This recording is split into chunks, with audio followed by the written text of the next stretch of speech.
Family Guy used to be one of the funniest shows on television. It got cancelled, came back from the dead, and for a few glorious years, it felt untouchable. But somewhere along the way, something broke. The characters changed. The jokes got meaner. The writing got lazier. And the show that millions of people loved slowly became something most of them can barely watch anymore. This is the story of how Family Guy fell apart, season by season. Let's start at the very beginning, because you really can't understand why Family Guy got worse without understanding why it was so good in the first place. The show premiered on January 31st, 1999, right after the Super Bowl, and it was immediately unlike anything else on television. Seth MacFarlane had been working in animation at Hanna-Barbera on shows like Johnny Bravo, Cow and Chicken, and Dexter's Laboratory before he created 2 animated short films called The Life of Larry and Steve. Those shorts caught the attention of Fox executives, and MacFarlane was given a chance to develop them into a full series. He redesigned the characters, renamed the protagonist Peter and the dog Brian, and set the whole thing in the fictional town of Quahog, Rhode Island. When that first season aired in the spring of 1999, Family Guy occupied a pretty interesting space in the television landscape. The Simpsons had been running for about a decade and was already past what many fans consider its golden age. King of the Hill was doing its thing on Fox as well. But Family Guy arrived with a different energy entirely. It was edgier than The Simpsons but not quite as crude as what South Park was doing over on Comedy Central.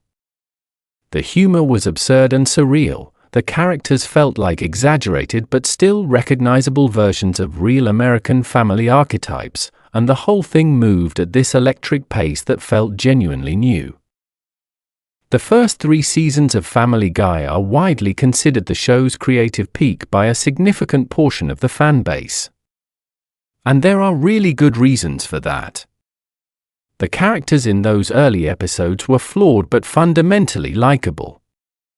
Peter Griffin was a dim-witted, immature father, sure, but he was also genuinely loving toward his family in a way that grounded all of his stupidity. He was basically a big kid who happened to be married with 3 children, and while his antics caused chaos, you never got the sense that he was genuinely malicious or dangerous. He cared about Lois. He protected his kids, even Meg. There's an episode in those early seasons where Peter literally says he'd take a bullet for Meg, and you believe it because that's who the character was back then. Lois was the patient, long-suffering wife who kept the family together, but she had her own edge to her. She wasn't just a straight-laced housewife. She had a wild past that would occasionally peek through, and her dynamic with Peter felt like a real marriage where 2 very different people loved each other despite their incompatibilities. Brian was the family dog who could talk, but more importantly, he was the voice of reason. He was the smartest person in the room, a bit cynical, a bit pretentious, but fundamentally good-hearted and self-aware enough to be a genuine moral compass for the show. Stewie was a diabolical baby genius plotting world domination and trying to kill his mother, which sounds insane on paper but worked brilliantly because the show played it with such commitment and absurdist energy. Chris was the sweet but dim older son, and Meg was the awkward teenage daughter who just wanted to fit in. The cutaway gags that would become Family Guy's signature were present from the very beginning, but they were used sparingly and effectively in those first 3 seasons. They were quick little bursts of absurdist humor that added flavor to the episodes without overwhelming the actual storylines. The show also had genuine heart in those early years.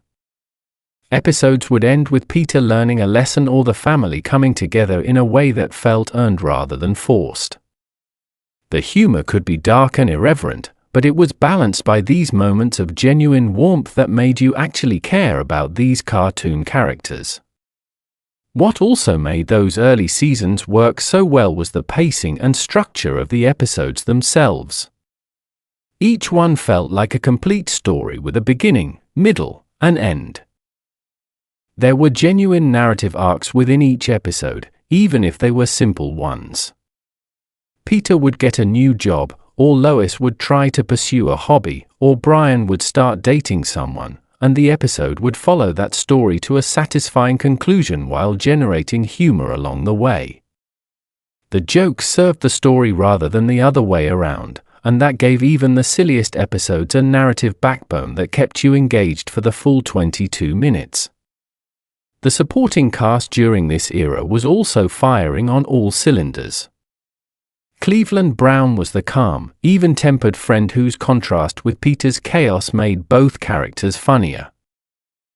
Joe Swanson was a genuinely cool, confident police officer who happened to be in a wheelchair, and his disability was treated as just one aspect of a fully realized character rather than the entirety of his personality. Quagmire was sleazy but contained, his predatory behavior existing in a comedic context that, while problematic by modern standards, was at least consistent and predictable. Even one-off characters and guest appearances felt considered and purposeful rather than random celebrity cameos shoved in for marketing purposes. The animation style of the early seasons also contributed to the show's unique identity. The character designs were simpler and slightly rougher than what they would become in later years, giving the show a handmade quality that complemented its irreverent spirit. The backgrounds were detailed but not overdone, and the visual comedy was executed with precision and timing that matched the verbal humor.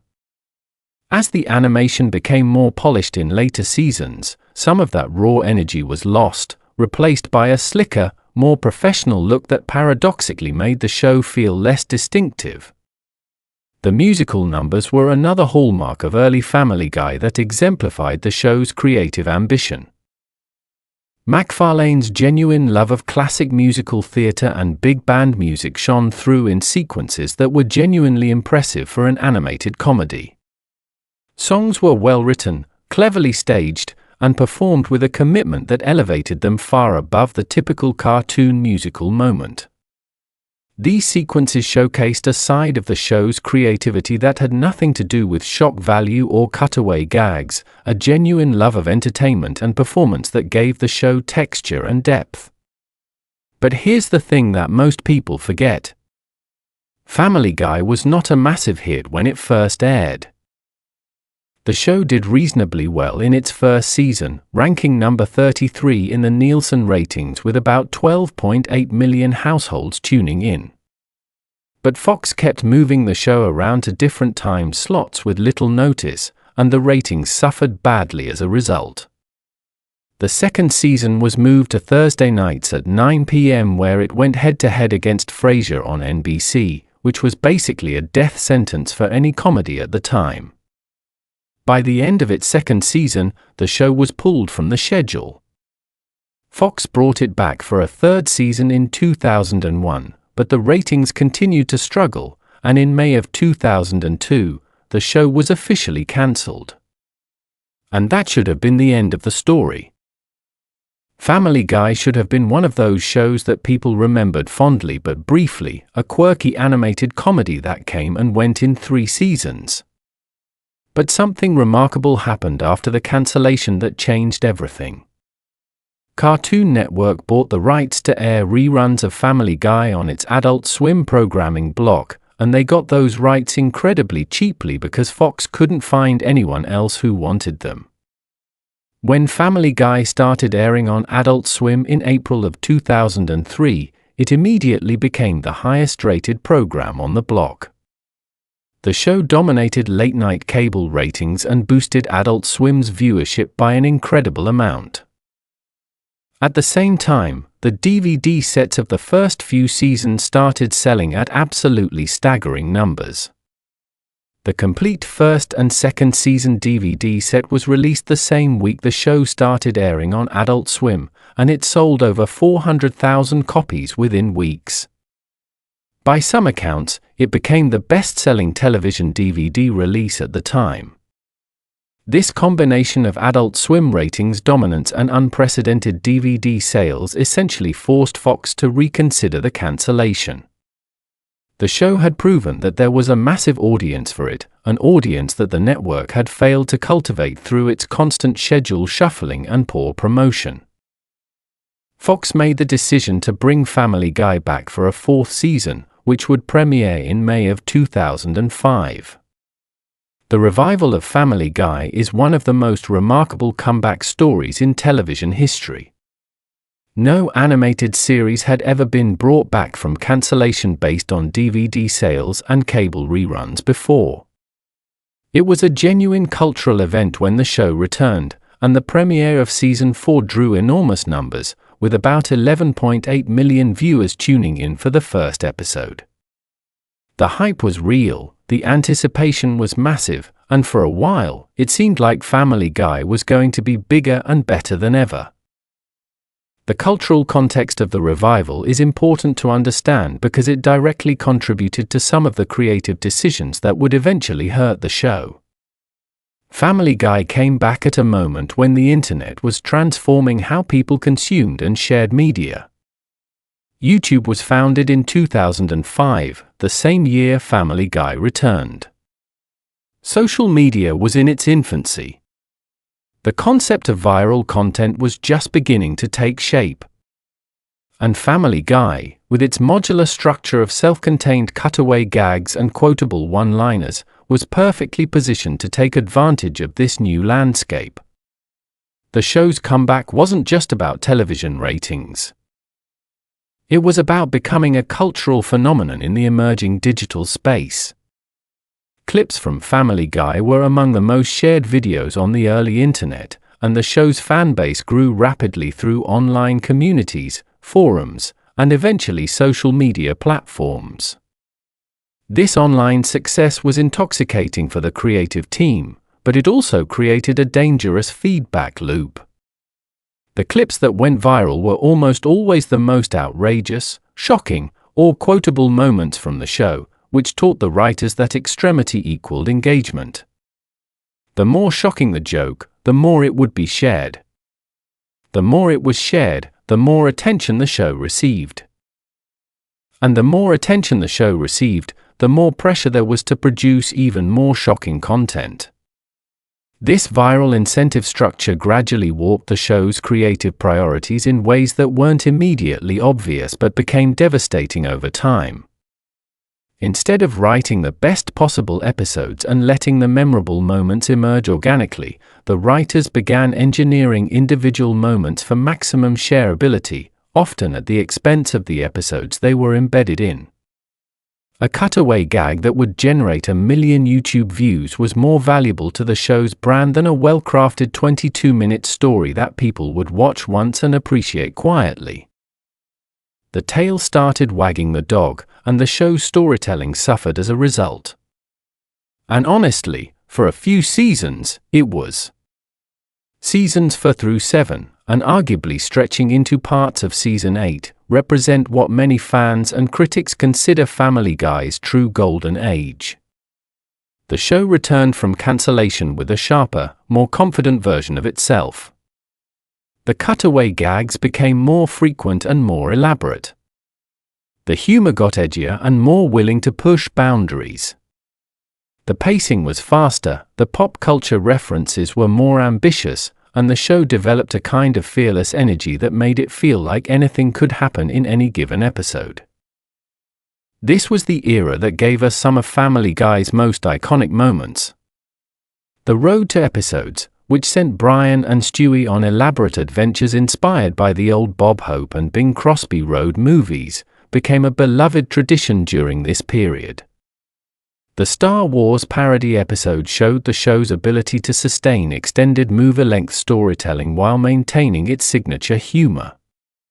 The chicken fights between Peter and Ernie the Giant Chicken became increasingly elaborate and cinematic action set pieces that were genuinely impressive for an animated comedy.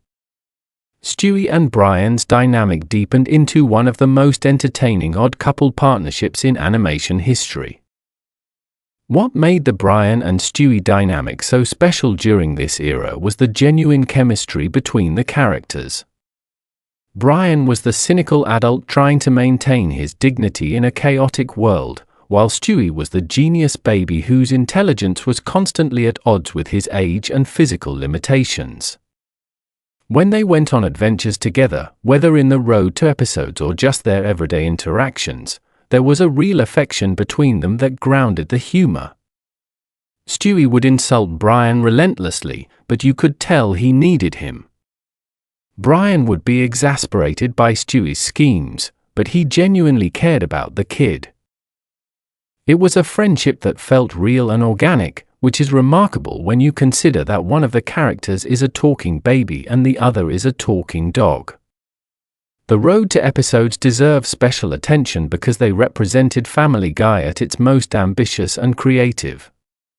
These episodes sent Brian and Stewie on adventures that parodied classic films and genres while telling genuinely engaging stories of their own.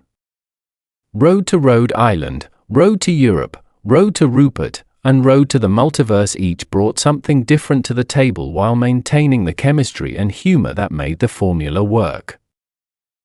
The animation quality would often step up for these episodes, with more complex sequences and visual gags that showed what the show's animators were capable of when given material that challenged them.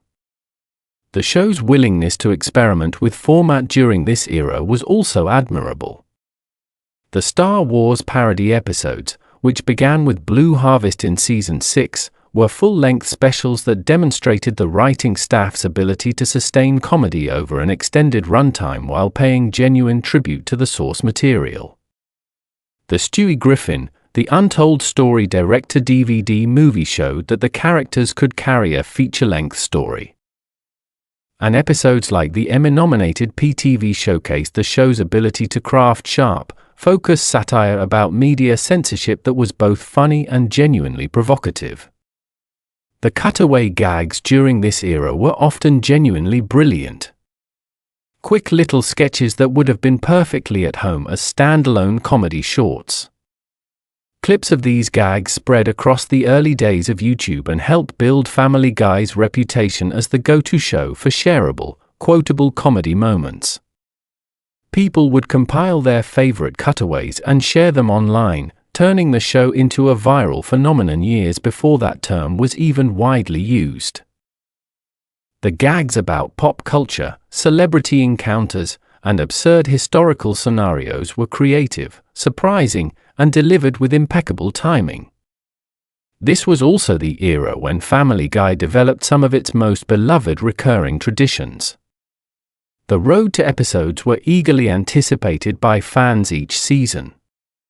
The chicken fights became increasingly elaborate and entertaining set pieces.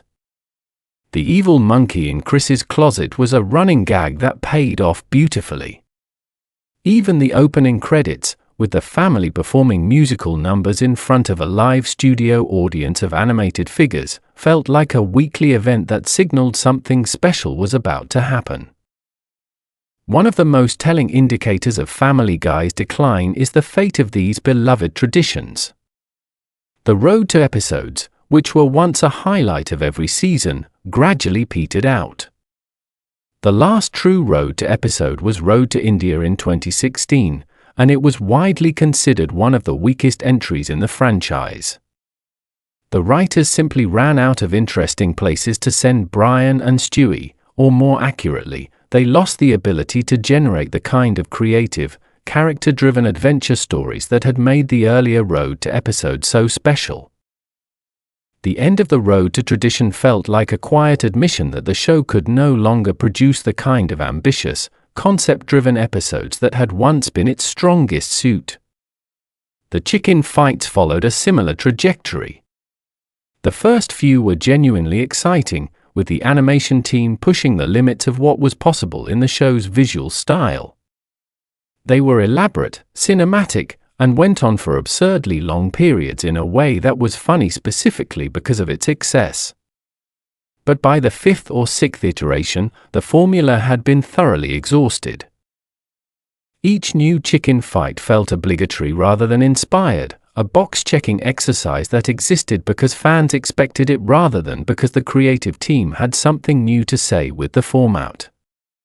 The diminishing returns of these recurring traditions perfectly mirrored the show's broader creative trajectory, impressive beginnings followed by repetitive, uninspired continuations that coasted on the goodwill generated by earlier, better versions.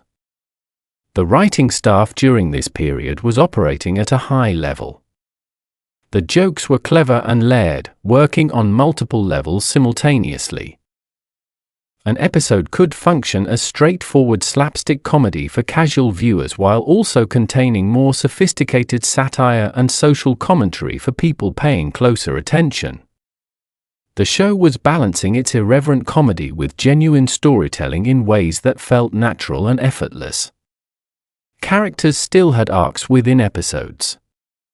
Peter would cause chaos but would usually learn something by the end. Brian's liberal idealism would be both celebrated and gently mocked. Stewie's world domination schemes would intersect with surprisingly touching moments of vulnerability. But even during this peak period, if you were paying very close attention, you could see the earliest seeds of the problems that would eventually consume the show. The cutaways were becoming more frequent with each passing season, sometimes feeling less like fun additions to the episode and more like padding designed to fill time. The humor was getting a bit cruder, a bit more reliant on shock value. Peter's intelligence was dropping slightly each season, his behavior becoming more extreme and less grounded. And the treatment of Meg was starting to shift from gentle teasing about her being boring and unremarkable to something more pointed and mean-spirited. There were also early signs that the show was becoming too comfortable with certain formulas. The structure of a typical episode, A plot involving Peter doing something stupid, B plot involving Brian and Stewie on an adventure, generous helpings of cutaway gags throughout, was becoming predictable in ways that the more experimental early seasons had managed to avoid. When you know exactly what a show is going to do before it does it, a significant portion of the comedy evaporates, because surprise is one of humor's most essential ingredients. The early seasons had been full of surprises. The middle seasons were beginning to feel like variations on a theme rather than genuinely new experiences. The show's humor also began to calcify around certain targets and topics that the writers returned to with increasing frequency and decreasing creativity. Jokes about Conway Twitty, the evil monkey, the surf in a bird song, and other recurring elements that had been funny in their initial appearances became tiresome through sheer repetition. The writers seemed unable to distinguish between a joke that worked because it was surprising and novel and a joke that could sustain multiple repetitions across many episodes. Most jokes, no matter how funny they were the first time, simply cannot survive being told a dozen times without significant variation. But Family Guy kept going back to the same wells, apparently hoping that familiarity would substitute for freshness. The loss of surprise extended beyond individual jokes to the show's overall creative trajectory. Viewers began to develop a sense that they knew exactly what each new episode would deliver, a certain number of cutaways, a certain level of shock value, a certain amount of Meg abuse, a certain quality of animation, and nothing more. The feeling of discovery that had characterized the early seasons, the sense that you never knew what Family Guy was going to do next, was replaced by a comfortable but unsatisfying predictability. The show became reliable rather than exciting, which is a fine quality in a home appliance but a death sentence for a comedy. The transition wasn't sudden. It wasn't like the show was great one week and terrible the next. It was more like a very slow drift, a gradual shifting of priorities and sensibilities that happened so incrementally that most people didn't notice until they were already deep into it. The show was still producing plenty of great episodes during seasons 6 and 7, but mixed in among them were episodes that felt different somehow. Episodes where the jokes landed harder, where the characters behaved in ways that felt less like comedy and more like cruelty, where the warmth that had always balanced out the edginess was starting to evaporate. Season 6 is often cited by dedicated fans as the beginning of the end, even though it still contains plenty of strong episodes. This was the season where the balance started to tip. The show began airing in 2007 and was disrupted by the Writers Guild of America strike, which had a significant impact on the production.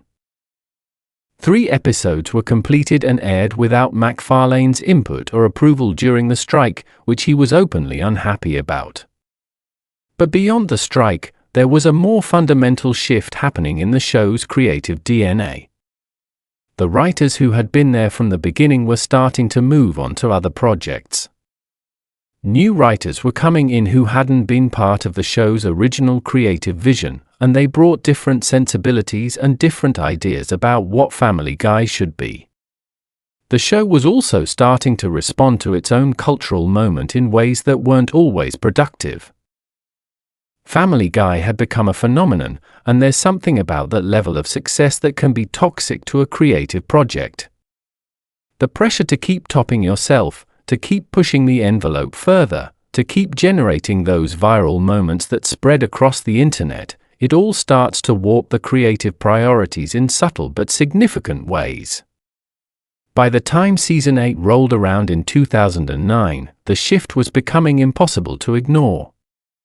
This is the season that many fans point to as the definitive turning point, the moment when Family Guy crossed a line from which it would never fully return.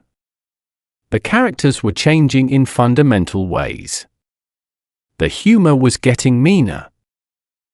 The cutaways were becoming more dominant and less connected to the episode's actual plots. And perhaps most importantly, the show was losing the thing that had made it special in the first place, that unique alchemy of irreverence and heart that had defined its best years. There were specific episodes during this transition period that served as canary in the coal mine moments for attentive viewers. The Season 7 episode Not All Dogs Go to Heaven featured Brian openly mocking religion and Meg's faith in particular, and the episode felt less like the show's usual irreverent take on sensitive subjects and more like a lecture disguised as comedy. The Season 8 episode Quagmire's Dad, which we'll discuss in more detail later, attempted to tackle transgender issues and ended up offending virtually everyone involved in the conversation. And episodes like Dog Gone, where Brian killed a dog and spent the episode dealing with the consequences, showed a show that was reaching for more dramatic, serious territory without having developed the storytelling chops to pull it off convincingly. The writers during this transitional period seemed to be struggling with a fundamental identity crisis. Were they making an irreverent comedy that happened to occasionally touch on serious themes, or were they making a social commentary show that happened to be animated? The early seasons never had this problem because the show's identity was clear. It was a comedy first, a family show second, and a commentary on American culture a distant third. The later seasons reversed these priorities, trying to be meaningful and provocative at the expense of being entertaining and funny. There was also a noticeable shift in the show's relationship with its audience during this period.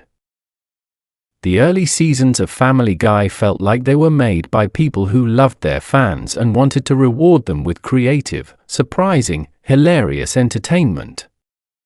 The later seasons increasingly felt like they were made by people who were either bored with their audience, contemptuous of them, or simply indifferent to whether they were entertained. The creative energy that had once been directed toward making the best possible show was being redirected toward generating the most possible controversy, which is a much easier and much less rewarding creative goal. The most significant change happening during this transition was something called Flanderization, a term that comes from Ned Flanders on The Simpsons and describes the process by which a character's personality is gradually reduced to one or two exaggerated traits until they become a caricature of their original self. Family Guy didn't just experience Flanderization. It became one of the most extreme examples of the phenomenon in television history. Every single member of the Griffin family was affected, and the damage was devastating. Peter Griffin's transformation is perhaps the most dramatic and the most damaging to the show. In the early seasons, Peter was what you might call an idiot with a heart of gold. He was dumb, sure. He was immature, absolutely. He made terrible decisions on a regular basis. But underneath all of that, there was a genuine warmth and good intention that made him endearing rather than repulsive. He loved his wife. He cared about his kids. When his stupidity caused problems, he would usually feel genuinely bad about it and try to make things right. He was Homer Simpson with a Rhode Island accent, a lovable oaf whose buffoonery was entertaining because it came from a place of innocent cluelessness rather than malice. Starting around season 8, Peter began to transform into something fundamentally different. His intelligence didn't just drop slightly, it plummeted to levels that made him seem less like a dumb guy and more like someone with a genuine cognitive disability. But the show didn't treat this sympathetically. Instead, it weaponized his stupidity, turning him from a bumbling dad into what can only be described as a psychopathic man-child with no empathy, no conscience, and no connection to the consequences of his actions. Peter went from accidentally causing problems to deliberately causing harm. He went from loving his family in his own clumsy way to actively abusing them, particularly his daughter Meg. The speed of Peter's deterioration is genuinely remarkable when you line up episodes from different eras side by side. In season 2, Peter takes Meg to the prom when she can't find a date, because he wants her to be happy. In season 8, Peter is shooting Meg with a fire hose for fun. In the early seasons, Peter's fights with Lois would end with reconciliation and the acknowledgement that he'd been wrong. In the later seasons, Peter's relationship with Lois became marked by physical violence, emotional cruelty, and a kind of casual contempt that was played for laughs but stopped being funny a long time ago. The episode Fresh Air from season 12 might represent the absolute nadir of Peter's character, where he literally tries to marry his own son Chris for money. The fact that this was even conceived as a storyline, let alone produced and aired, tells you everything about where the writers' heads were at by that point. Brian Griffin's Flanderization might actually be even more frustrating than Peter's because Brian was supposed to be the smart one. In the early seasons, Brian was the most well-rounded character on the show. He was an intellectual, a writer, a liberal with genuinely held beliefs, and a voice of reason who would call out the other characters when they were being ridiculous. He was also self-aware enough to recognize his own pretensions and laugh at himself. Brian was the character who grounded the show. When everyone else was being insane, Brian was there to provide perspective and commentary.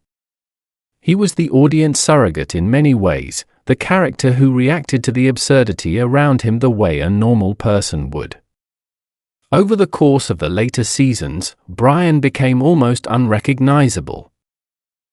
His liberal beliefs went from being a genuine part of his character to being a punchline, a vehicle for the writers to mock left-wing politics through the most annoying possible spokesperson.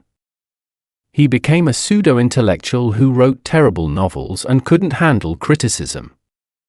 He became a womanizer who treated his romantic partners terribly. He became a hypocrite who would lecture others about morality while behaving immorally himself. And worst of all, he became deeply, fundamentally unlikable in a way that made it impossible to root for him anymore. The transformation of Brian from the show's moral compass to its most aggravating character is a perfect microcosm of everything that went wrong with Family Guy. The early seasons used Brian's intelligence as a counterpoint to the chaos around him. The later seasons used it as a club to beat the audience over the head with political messaging or as setup for the writers to mock intellectualism itself. Brian went from being a character with liberal viewpoints to being what critics have described as Seth MacFarlane's political soapbox, a mouthpiece for heavy-handed messaging that sucked all the subtlety and humor out of the show's social commentary. Stewie Griffin's evolution is actually a more complicated case because some fans would argue his Flanderization was initially an improvement. In the earliest seasons, Stewie was a diabolical baby genius bent on world domination and murdering his mother Lois. It was a one-note joke that was funny in small doses but limited in terms of storytelling potential. Over time, the show softened Stewie, phasing out the world domination plots and the matricidal tendencies and replacing them with a more nuanced character who was struggling with his identity, his intelligence, and his place in the world. The development of his friendship with Brian created one of the show's best dynamics and gave Stewie a depth that his original characterization lacked. But the problem is that Stewie's softening also came with a reduction of his edge. The baby genius who built time machines and ray guns and plotted to take over the world was replaced by a more camp, more vulnerable character who sometimes felt like a different person entirely. And while individual Stewie and Brian episodes could still be excellent, the overall direction of Stewie's character reflected the show's broader struggle with knowing what it wanted to be. Was Family Guy a subversive, edgy comedy? Or was it a more conventional sitcom with animated characters? The show kept trying to be both, and Stewie's identity crisis mirrored that confusion. Lois Griffin went through her own troubling transformation over the years. In the early seasons, she was the show's emotional anchor, the patient wife and mother who kept the family functioning despite Peter's constant chaos. She had depth, with hints of a wild past and a complicated relationship with her wealthy, disapproving parents. She was smart, capable, and while she put up with more from Peter than any real person ever should, she was also willing to stand up for herself when things went too far. Over time, though, Lois became increasingly unstable, hypocritical, and neglectful. Her mothering instincts deteriorated to the point where she became almost as abusive toward Meg as Peter was. She developed substance abuse issues, infidelity problems, and a general selfishness that made her feel like a completely different character from the woman who had been the heart of the Griffin family. Chris Griffin was never the most developed character to begin with, but the later seasons managed to make him even less interesting. He went from being a sweet, slightly dim teenager who happened to be a talented artist to being basically a younger, less extreme version of Peter. His defining characteristics became his stupidity and his obsession with inappropriate content, with none of the innocence or charm that had made his early appearances endearing. Chris became the character the writers used when Peter had already been in too many scenes, which is a depressing thing to say about any character on a show. And then there's Meg. The treatment of Meg Griffin is probably the single most discussed aspect of Family Guy's decline, and for good reason. In the first few seasons, the jokes about Meg were relatively mild. She was boring. She was unremarkable. She wasn't as interesting as the other family members.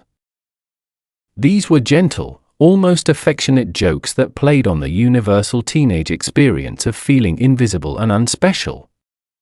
Meg was the straight-laced member of a crazy family, and the humor came from the contrast between her normalcy and everyone else's insanity. Starting around season 4 and accelerating dramatically through seasons 8 and beyond, the Meg jokes transformed into something much darker. The show stopped making fun of Meg for being boring and started making fun of her for existing. The jokes became about her being ugly, unlovable, and physically repulsive. Peter went from being a neglectful father to being an actively abusive one, with Meg as his primary target. He would punch her, shoot her, insult her appearance, tell her she was worthless, and the show played all of this for laughs. Other characters joined in too. The entire town of Quahog seemed to hate Meg for no discernible reason. Strangers would insult her. Kids at school would torment her. Even her own mother couldn't bring herself to say she loved her or thought she was pretty. The absolute lowest point for the Meg abuse storyline came in the season 10 episode Seahorse Seashell Party, where Meg finally snaps and confronts her family about how terribly they've treated her.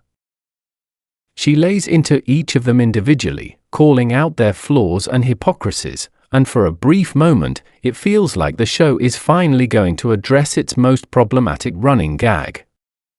But then the episode pulls the most insulting twist imaginable.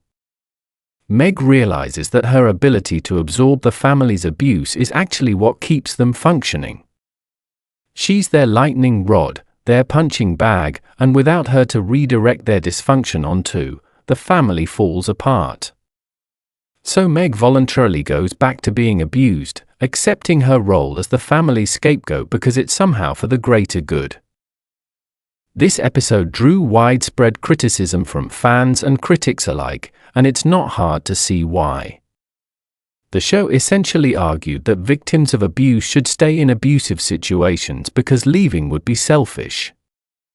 It took what could have been a genuinely meaningful character moment, Meg standing up for herself and demanding better treatment, and turned it into a justification for the status quo.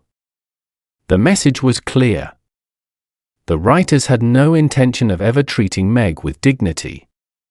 She existed to be hurt, and any attempt to change that dynamic would be immediately reversed so the abuse could continue. The critics weren't the only ones who were troubled. Television reviewers were consistently harsh about the episode, with multiple publications pointing out that the message was not just unfunny but actively harmful. The idea that someone should accept abuse because their suffering serves a social function is not just bad comedy.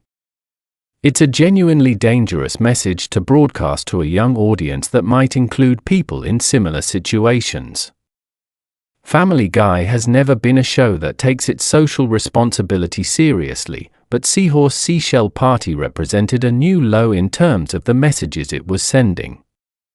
Later episodes involving Meg continued to escalate the abuse rather than dial it back. The season 12 episode A Fistful of Meg featured Meg being threatened with death by the entire school, with a Facebook campaign encouraging her to kill herself. Think about that for a moment. A children's animated show depicted an online bullying campaign encouraging a teenage girl to commit suicide and played it for laughs. In the episode Better Off Meg from season 18, the family forgot Meg's birthday. She was erroneously reported dead, and when she tried to start a new life, Chris literally had her kidnapped and thrown in a van so she wouldn't return and ruin his newfound popularity at school. Nobody faced any consequences, and Meg went right back to the family that had shown no concern whatsoever about her supposed death. The pattern was clear and deeply troubling. Anytime the show seemed like it might allow Meg to escape her situation or stand up for herself, the writers would find a way to push her back into the role of victim. It wasn't just lazy writing. It was a deliberate creative choice to maintain the abuse as a source of humor, and it said something uncomfortable about what the writers found funny and what they were willing to do to a fictional character for a cheap laugh. The treatment of Meg also had the effect of making the other characters less likable by association. Every time Peter punched Meg or told her she was worthless, it made him harder to root for. Every time Lois failed to protect her daughter or joined in the abuse, it undermined her role as the family's moral center. Every time Chris, Brian, or Stewie participated in the mockery, it eroded whatever goodwill the audience might have felt toward them. The Meg abuse didn't just damage Meg as a character. It damaged the entire show by making its protagonists increasingly difficult to care about. The Flanderization of the supporting cast was nearly as devastating. Joe Swanson went from being a confident, capable police officer who happened to be in a wheelchair to being a punchline for disability jokes. In the early seasons, Joe was one of the coolest characters on the show. He was tough, competent, and his disability was presented as just one aspect of a fully realized person. He could keep up with Peter and the guys, he could handle himself in dangerous situations, and his wheelchair was rarely the focus of jokes about his character. Over time, the writers reduced Joe to his disability, making him increasingly pathetic, bitter, and defined entirely by his inability to walk. The other characters started using his wheelchair as a prop for cruel jokes, and Joe lost the confidence and authority that had made him an interesting character in the first place. Cleveland Brown, before he left for his own spin-off, lost much of his distinctive personality and became essentially interchangeable with any other supporting character. Cleveland's original appeal was his calm, even-tempered demeanor, which provided a perfect counterpoint to Peter's chaos and Quagmire's sleaziness. He was the reasonable friend, the voice of quiet sanity in a group of lunatics. But as the show progressed, Cleveland became louder, more reactive, and less distinctively himself.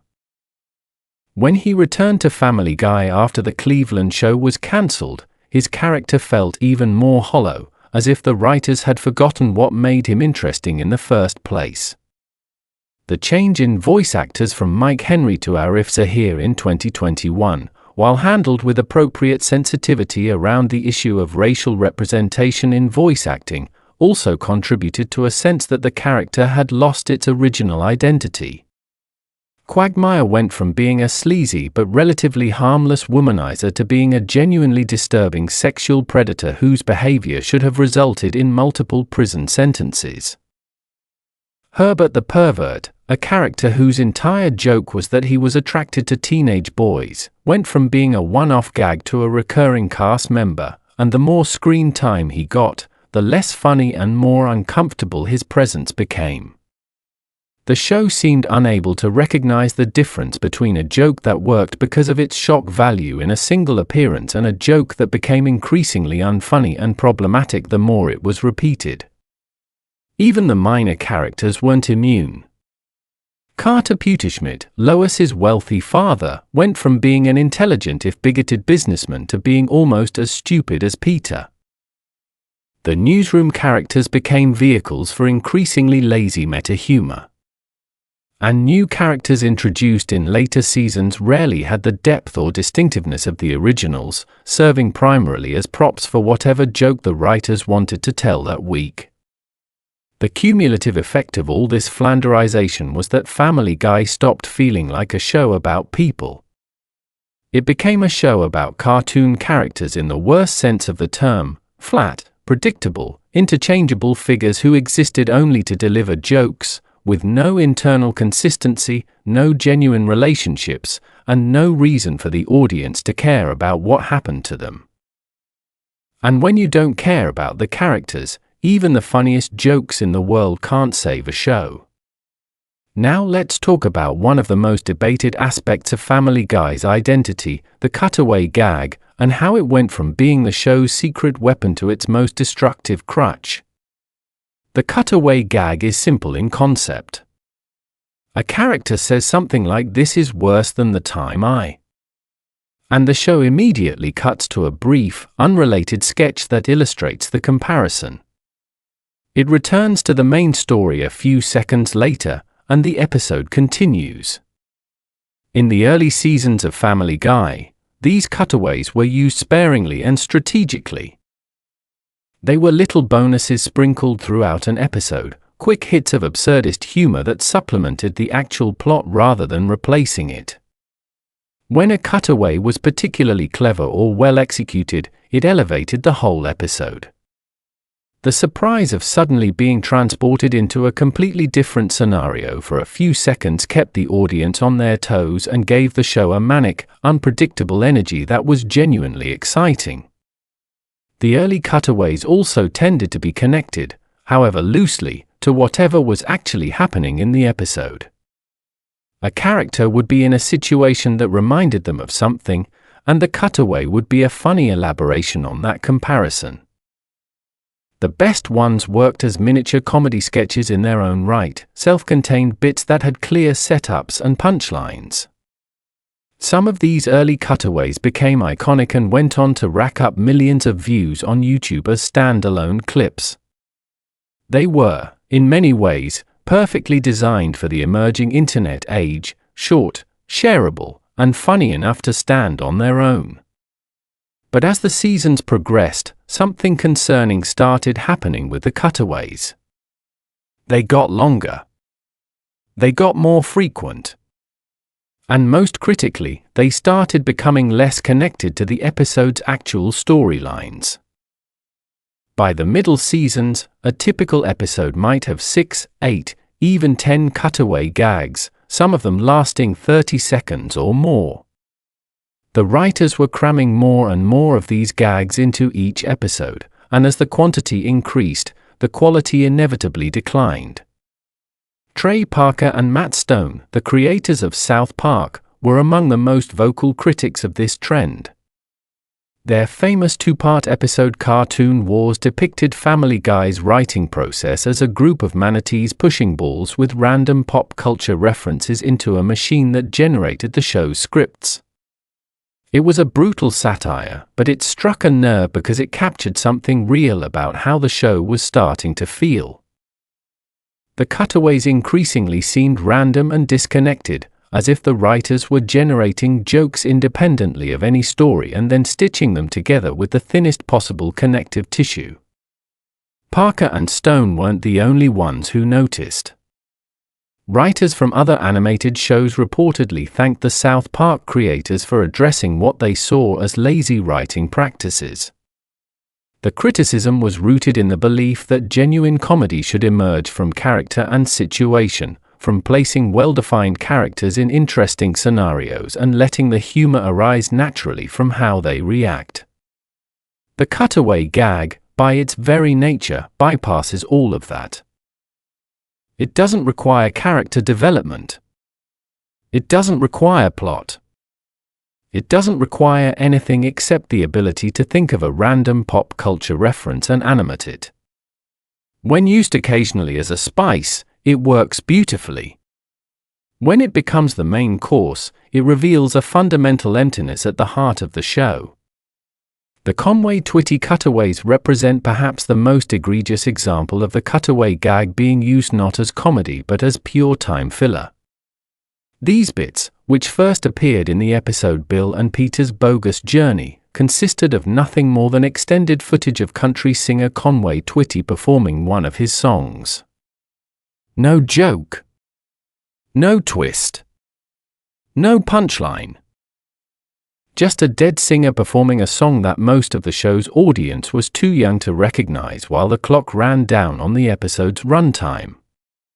The first time it happened, you could argue it was an anti-comedy experiment, a deliberately boring interlude that drew humor from its own audacity.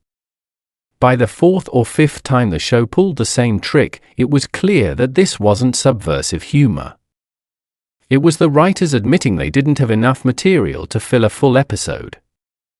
The reliance on cutaways also had a corrosive effect on the show's actual storytelling. Because so much of each episode's runtime was being consumed by these disconnected sketches, there was less and less time available for developing actual plots and character moments.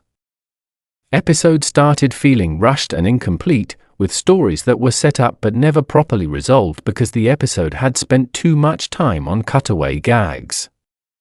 The B-plots that had once been a strength of the show, allowing different character combinations to shine in the same episode, started disappearing entirely because there simply wasn't room for them between all the cutaways.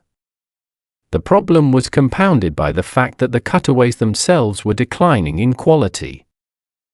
In the early seasons, the writers seemed to put genuine thought and creativity into their cutaway gags, crafting them as miniature comedy pieces with their own internal logic and punchlines. By the later seasons, many cutaways were little more than extended pop culture references with minimal comedic content. A character would mention a movie, and the show would cut to a recreation of a scene from that movie with Peter or Stewie inserted into it. That was the whole joke. The recreation itself, without any subversive twist or comedic commentary, was supposed to be inherently funny just because it was a reference to something the audience recognized.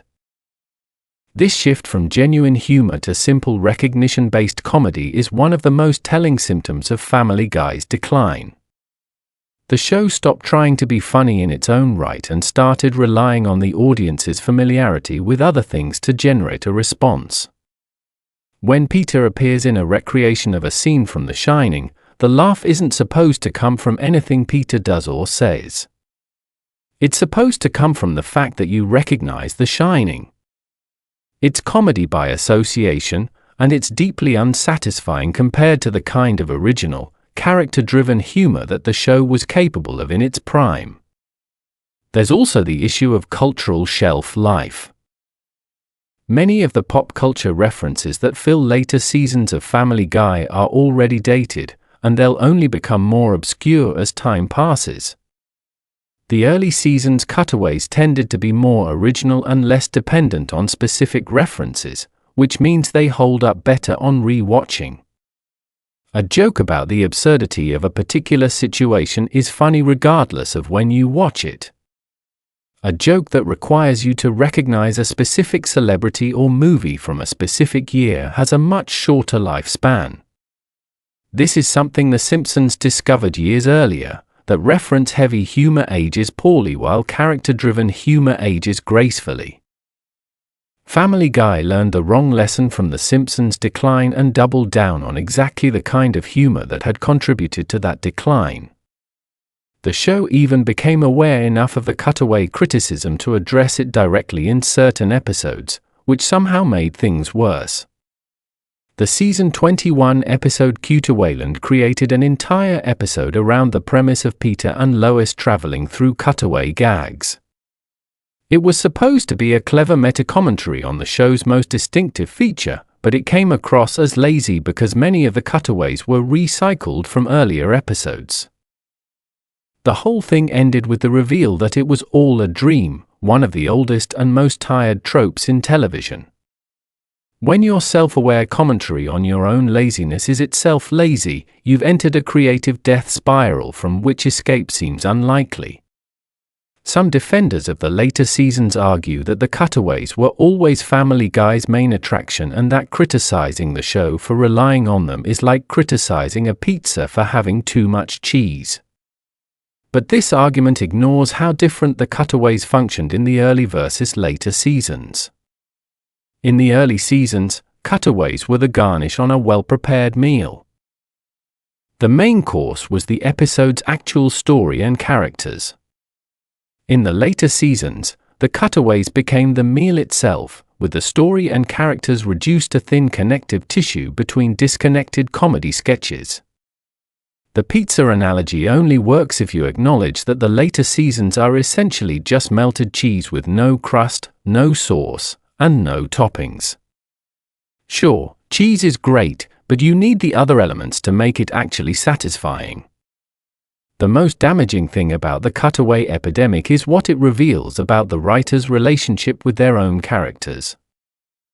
When a show relies on cutaway gags to carry its comedy, it's essentially admitting that its characters and situations aren't interesting or funny enough to sustain an episode on their own. It's a confession that the writers don't know what to do with Peter, Lois, Brian, Stewie, and the rest of the Griffin family anymore, so they'd rather spend their time writing disconnected sketches that could appear in literally any episode of any show. The cutaways are interchangeable. You could move most of them from one episode to another without changing anything about either episode, and that should tell you something about how little they matter. This brings us to what might be the most disturbing aspect of Family Guy's decline, the show's gradual transformation from irreverent comedy into something that can only be described as mean-spirited cruelty disguised as humor. The early seasons of Family Guy were certainly willing to push boundaries and make uncomfortable jokes, but they did so with a sense of purpose and a foundation of genuine affection for their characters and audience. The later seasons lost that foundation entirely, replacing it with a kind of nihilistic nastiness that seemed to take pleasure in making the audience uncomfortable without offering anything meaningful in return. The shift toward cruelty manifested in several ways. The most obvious was the treatment of Meg, which we've already discussed at length, but it extended far beyond just one character.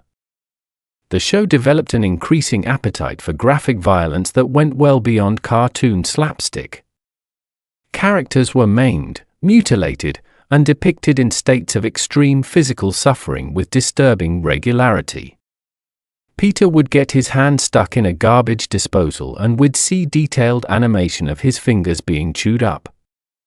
Characters would be shot, burned, or beaten with a level of graphic detail that seemed designed to shock rather than amuse. Children would be depicted as victims of violence in ways that made viewers genuinely uncomfortable. The gross-out humor escalated dramatically as well. Where the early seasons might have had an occasional vomit joke or toilet gag, the later seasons wallowed in graphic depictions of bodily functions, sexual acts, and medical conditions. The show seemed to be in a constant arms race with itself, trying to top the last gross out with something even more disgusting, as if the writers believed that the audience's discomfort was the same thing as laughter. There's a fundamental misunderstanding of comedy embedded in that approach, a confusion between reaction and entertainment, between making someone flinch and making them laugh. But perhaps the most insidious form of cruelty in later Family Guy was the emotional kind. The show developed a habit of setting up potentially meaningful or touching moments and then pulling the rug out from under them in the most cynical way possible. A character would be in a vulnerable emotional state, and instead of using that vulnerability to create genuine dramatic or comedic stakes, the show would use it as setup for a cheap joke that undermined any sincerity the moment might have had. Over time, this taught the audience not to invest emotionally in anything that happened on the show, because any apparent depth or meaning would inevitably be revealed as a setup for a punchline. The Seahorse Seashell Party episode is a perfect example of this pattern, but it's far from the only one. The show would regularly present situations that seemed to be building toward genuine character growth or emotional resolution, only to yank it away at the last moment and reset everything to the status quo. Characters would learn lessons and then immediately forget them. Relationships would be tested and then restored to their original broken state without any real change. The message was consistent. Nothing matters. No one grows. Everything resets.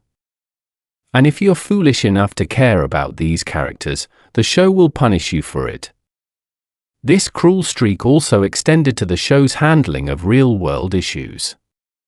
Family Guy has always been willing to joke about sensitive topics, and in its best years, it did so with enough intelligence and nuance to justify the discomfort.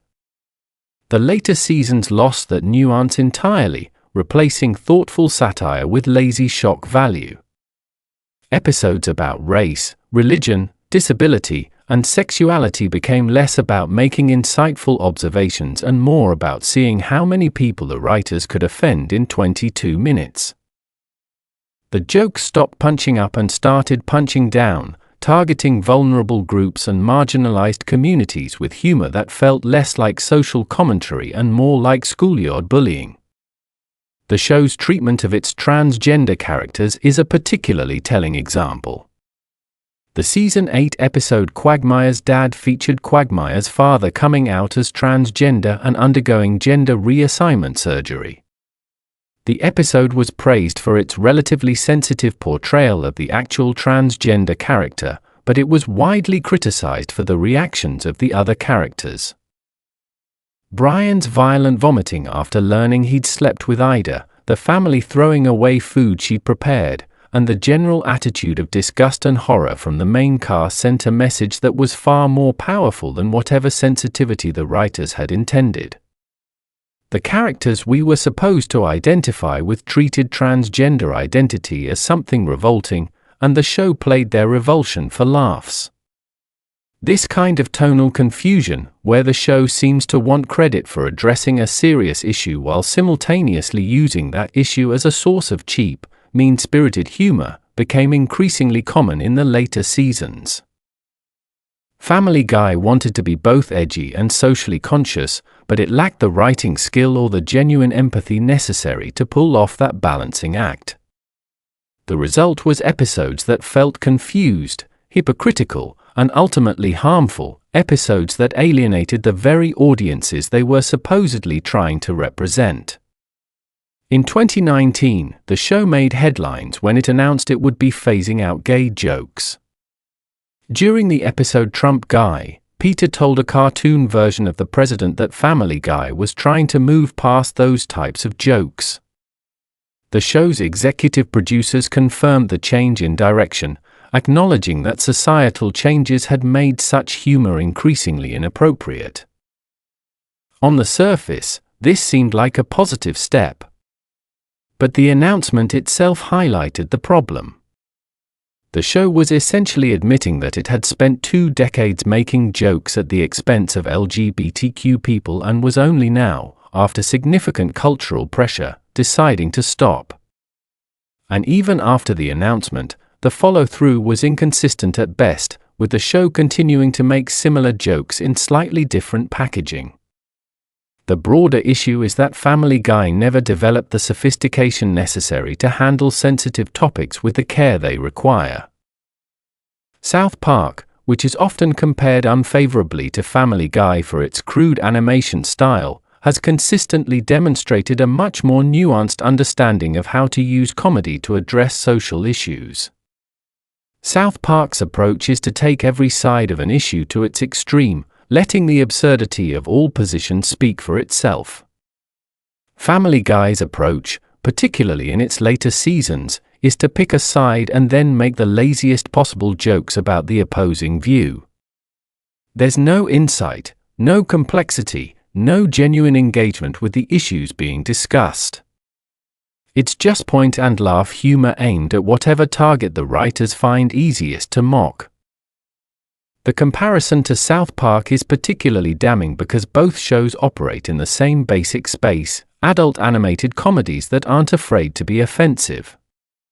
But while South Park uses its offensive humor as a vehicle for genuine social commentary, Family Guy uses social commentary as an excuse for offensive humor. The distinction might seem subtle, but it's the difference between a show that challenges its audience to think and a show that merely challenges its audience to keep watching despite being disgusted. The loss of heart in Family Guy's humor had real consequences for the show's watchability. Comedy works best when the audience has some emotional investment in the characters and situations being depicted. When you care about the people on screen, their successes are funnier and their failures are more poignant. When you don't care about them, when the show has actively trained you not to care by undermining every sincere moment and treating its characters with contempt, then all you're left with is a series of disconnected jokes with no emotional weight or narrative purpose. And that's exactly what Family Guy became, a joke delivery system with nothing to say and no reason to listen. Let's spend some time talking about one of the most dramatic and controversial moments in Family Guy's entire run, the death and resurrection of Brian Griffin and what it revealed about the show's creative bankruptcy. The season 12 episode Life of Brian, which aired in November 2013, featured the sudden death of Brian after he was hit by a car while playing street hockey with Stewie. It was a genuinely shocking moment. Brian, one of the show's core characters since the very first episode, was killed off in a seemingly permanent way. Stewie's time machine had been destroyed, eliminating the obvious escape hatch. The family mourned Brian, held a funeral, and adopted a new dog named Vinny, an Italian stereotyped character who was clearly intended to fill Brian's role in the family. The fan reaction was immediate and intense. Over 125,000 people signed a petition demanding Brian's return. Social media exploded with outrage, grief, and bewilderment. How could the show kill off one of its most iconic characters? Was this really permanent? Were the writers insane? For a brief moment, Family Guy was the most talked about show on television, which was almost certainly the entire point. The death of Brian was a ratings play, pure and simple. It was designed to generate buzz, to make headlines, to get people talking about a show that had been increasingly fading from the cultural conversation. And it worked, at least in the short term. The episode drew massive viewership numbers and dominated social media for weeks. But the victory was hollow and ultimately self-defeating, because just 2 episodes later, Brian was brought back from the dead through time travel shenanigans, rendering the entire emotional arc completely meaningless. Everything the show had done, the death scene, the funeral, the family's grief, the introduction of a new character, all of it was revealed to be nothing more than a cynical manipulation designed to generate attention. The writers had toyed with their audience's genuine emotional attachment to a character and then essentially laughed at them for caring. The Brian death and resurrection debacle is often cited as Family Guy's shark-jumping moment, and it's easy to see why. It demonstrated everything that had gone wrong with the show in a single, crystallized moment. The willingness to sacrifice genuine storytelling for cheap shock value. The contempt for the audience and their emotional investment. The creative desperation of a show that had run out of ideas and was resorting to stunts to stay relevant. And the fundamental dishonesty of pretending to be doing something bold and meaningful when you're actually doing something cynical and calculated. But the damage didn't stop with the resurrection itself. The episodes that followed Brian's return seemed almost deliberately designed to make fans regret wanting him back.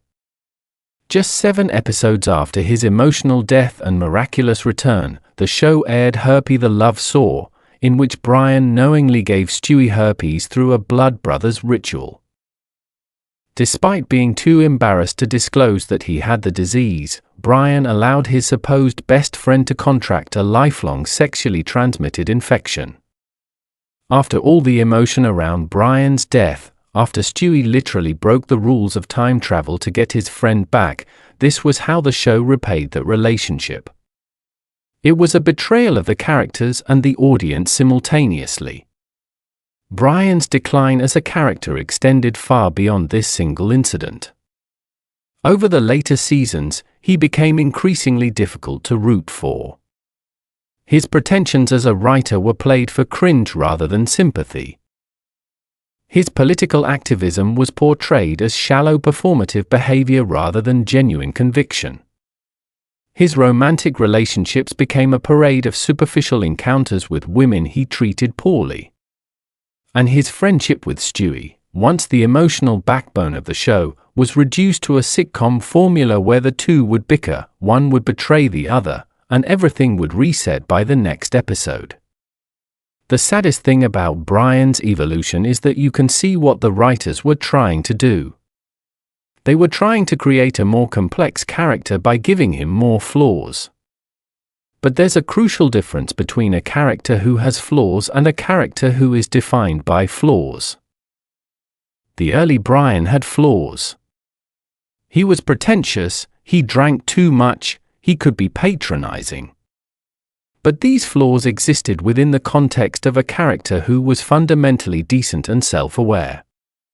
The later Brian was nothing but flaws, a walking collection of negative traits with no redeeming qualities to balance them out. He wasn't complex. He was just unpleasant. The handling of Brian is emblematic of a broader problem with how the later seasons of Family Guy approach characterization. The writers seem to confuse negativity with depth, meanness with complexity, and shock with entertainment. They take characters who were once multidimensional and reduce them to their worst qualities, apparently believing that this makes them more interesting when it actually makes them less watchable. A character doesn't become deeper by becoming worse. They become deeper by becoming more fully realized, by revealing new facets of their personality that complicate and enrich our understanding of who they are. Family Guy's later seasons do the opposite, stripping away complexity to reveal nothing underneath but cruelty and stupidity. The specific episode Brian's a Bad Father from season 12 perfectly encapsulates everything wrong with Brian's later characterization. The premise involves Brian reconnecting with his estranged son Dylan, who has become a child actor on a terrible sitcom. Instead of using this as an opportunity for Brian to demonstrate growth as a person and parent, the episode reveals that Brian is a genuinely terrible father who cares more about his son's career than his well-being. Brian manipulates Dylan, sabotages his show, and ultimately proves that he's exactly the kind of selfish, self-absorbed person that the later seasons have turned him into. There's no redemption, no growth, no lesson learned. Just confirmation that Brian is awful and will remain awful. The writers also developed a troubling habit of using Brian as a vehicle for their most disturbing jokes. In one episode, Brian savagely mauled a baby squirrel that Chris and Stewie had been carefully raising, tearing it apart with his teeth in a scene that was graphically violent and completely out of character even for the diminished version of Brian that existed at this point. The scene served no purpose except to shock, and it was followed by a ham-fisted attempt at emotional reconciliation that fell completely flat because the violence had been too extreme and too pointless to recover from. Brian's romantic relationships became particularly cringe-worthy in the later seasons. He dated increasingly younger women, including one episode where he dated a high school student, and his treatment of his romantic partners deteriorated into casual misogyny that the show seemed to find amusing rather than troubling. The writers appeared to think that Brian's dating life was a rich source of comedy, but the jokes were repetitive, the situations were unpleasant, and the overall effect was of a character who was actively repulsive rather than entertainingly flawed. There's also the matter of Brian's writing career, which became a recurring source of humor in the later seasons but in a way that highlighted the show's own problems with writing. The joke was that Brian was a terrible writer who thought he was brilliant, a hypocrite who lectured others about art while being incapable of producing anything worthwhile himself. But the irony was that the writers mocking Brian's bad writing were themselves producing increasingly poor work. The show was essentially laughing at the idea of a hack writer while demonstrating hack writing in the very same episode. Whether this was intentional self-deprecation or unintentional irony is a question that the show never had the self-awareness to answer. Now let's talk about something that often gets overlooked in discussions of Family Guy's decline but might actually be the single most important factor. Seth MacFarlane, the show's creator, voice of its three most important characters, and guiding creative force, has been increasingly absent from the creative process for years. This isn't speculation or conspiracy theory. MacFarlane himself has openly discussed his diminished role in the show's writing and production. During a Reddit AMA in 2017, he revealed that he hadn't written for the show since 2010. Other sources suggest he may have stopped contributing to scripts even earlier, possibly around 2005 or 2009 depending on how you define writing. To put this in perspective, MacFarlane has only officially written the scripts for 3 episodes in the show's entire run spanning over 400 episodes. 3. The episodes he wrote personally are North by North Quahog, the Season 4 premiere, and the Super Griffin segment of Family Guy viewer Mail number 1 from Season 3, along with the series pilot. That's it. Now, television writing is highly collaborative, and MacFarlane has been involved in the show's creative process in ways that go beyond individual script credits. He's participated in writers' room sessions, provided input on story direction, and obviously contributed through his voice performances. But the idea that MacFarlane is the driving creative force behind every episode of Family Guy is simply not accurate, and it hasn't been for a very long time. MacFarlane's attention has been divided among an increasingly large portfolio of projects. He co-created American Dad in 2005, which has its own writing staff and production demands. He created The Cleveland Show in 2009, which ran for 4 seasons. He directed and starred in the Ted films. He created The Orville, a live-action science fiction series that he writes for, directs, and stars in. He signed a massive deal with NBC Universal reportedly worth around $200 million. And through all of this, his primary contribution to Family Guy has been showing up to voice Peter, Brian, Stewie, and Quagmire, while the actual writing and creative direction of the show has been handled by a rotating cast of showrunners and staff writers. The constant turnover of writing staff is a significant contributing factor to the show's inconsistency and decline. MacFarlane once noted that one of the consequences of Family Guy being repeatedly cancelled and revived was that the show was always having to bring in new writers. Each new group of writers brought different comedic sensibilities, different ideas about who the characters were and how they should behave, and different levels of familiarity with what had made the show work in its earlier years. Some writers leaned harder into the shock value. Some prioritized political commentary. Some focused on the cutaway gags at the expense of story. The result was a show that felt like it was being pulled in different directions simultaneously, with no single creative vision holding it all together. This creative vacuum manifested in one of the most frustrating aspects of later Family Guy, the complete absence of character continuity. In shows with strong creative leadership, characters maintain consistent personalities and their development carries forward from episode to episode. In later Family Guy, characters could behave in widely contradictory ways from one episode to the next, because different writers had different interpretations of who these characters were. Peter could be a loving father in one episode and a sociopathic monster in the next. Brian could be self-aware and genuinely insightful in one story and a delusional hypocrite in another. There was no through line, no coherent vision of who these people were supposed to be. The contrast with shows like Bob's Burgers is instructive. Bob's Burgers, which debuted in 2011, maintained a remarkably consistent creative vision throughout its run thanks to the strong involvement of creator Lauren Bouchard. The Belcher family members remain recognizable versions of themselves from season to season because there's someone making sure the characters stay on track.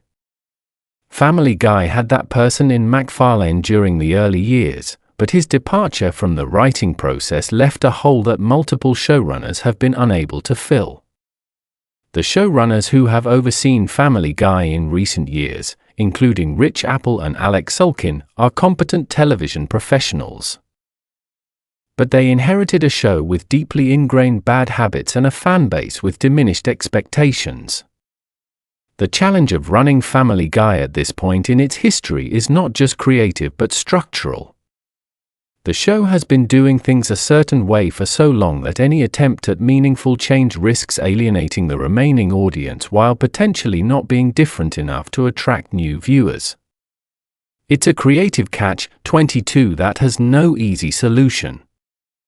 This is where the comparison to American Dad becomes particularly illuminating.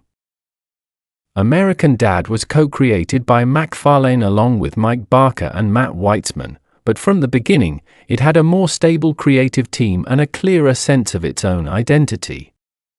The show started slowly, taking a few seasons to find its voice, but once it did, it maintained a level of quality and consistency that Family Guy hasn't matched in years. The characters on American Dad have remained recognizable and consistent throughout the show's run. The humor has evolved without abandoning what made it work. The writing is tighter, the stories are more engaging, and the show trusts its characters enough to let genuine emotion exist alongside the comedy. It's become something of an open secret among fans of MacFarlane's work that American Dad is the better show.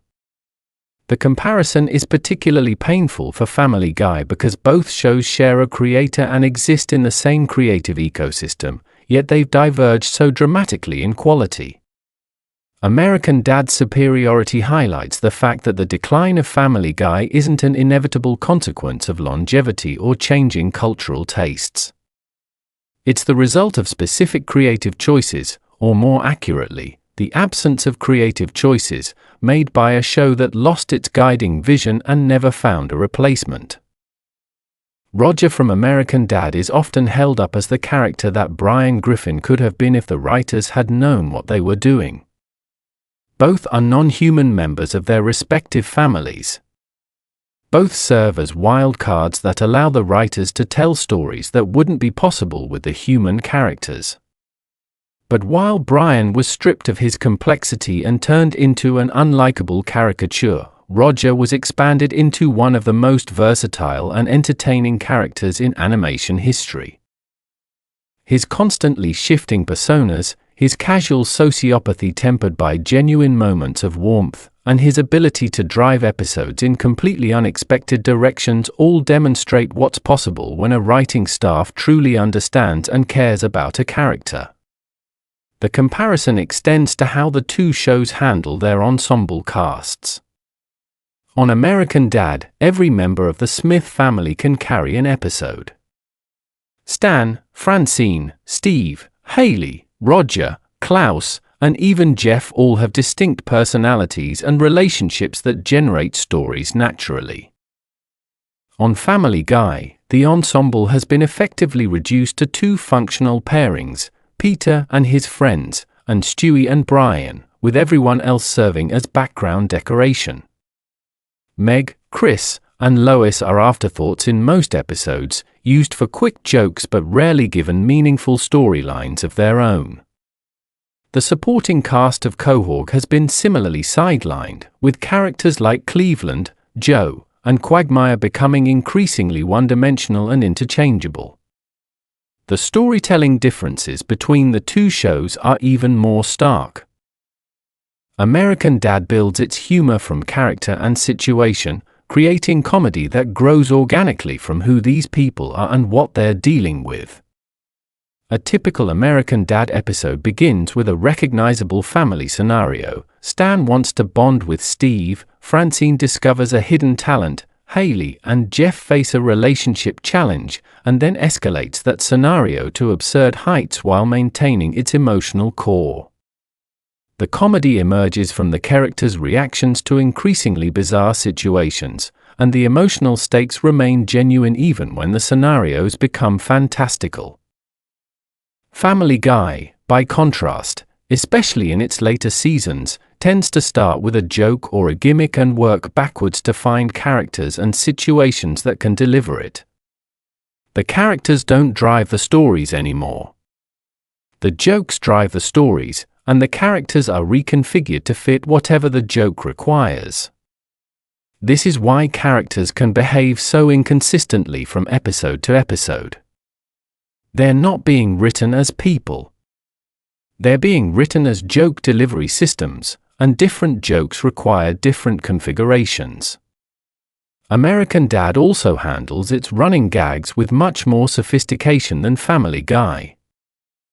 Take the Golden Turd Saga, a recurring storyline about a jewel-encrusted piece of alien waste that drove everyone who encountered it to madness and violence. What started as a throwaway joke in the early seasons developed into an epic multi-season narrative that culminated in one of the show's most ambitious episodes.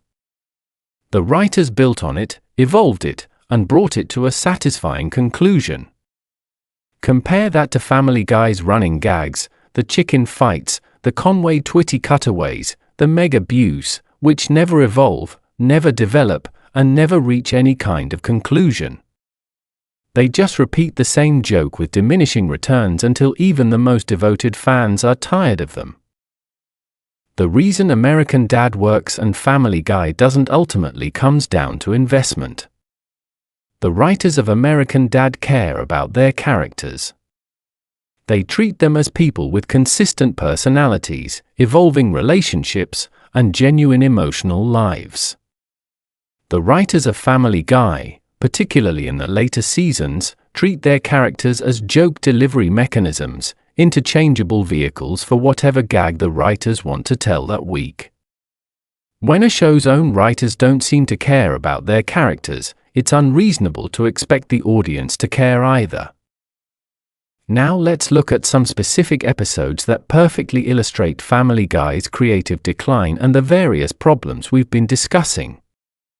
These aren't necessarily the absolute worst episodes of the series, though some of them certainly qualify, but they're representative examples that showcase different aspects of what went wrong. Fresh Air from Season 12 is widely considered one of the worst episodes in the show's history, and it earned that reputation honestly.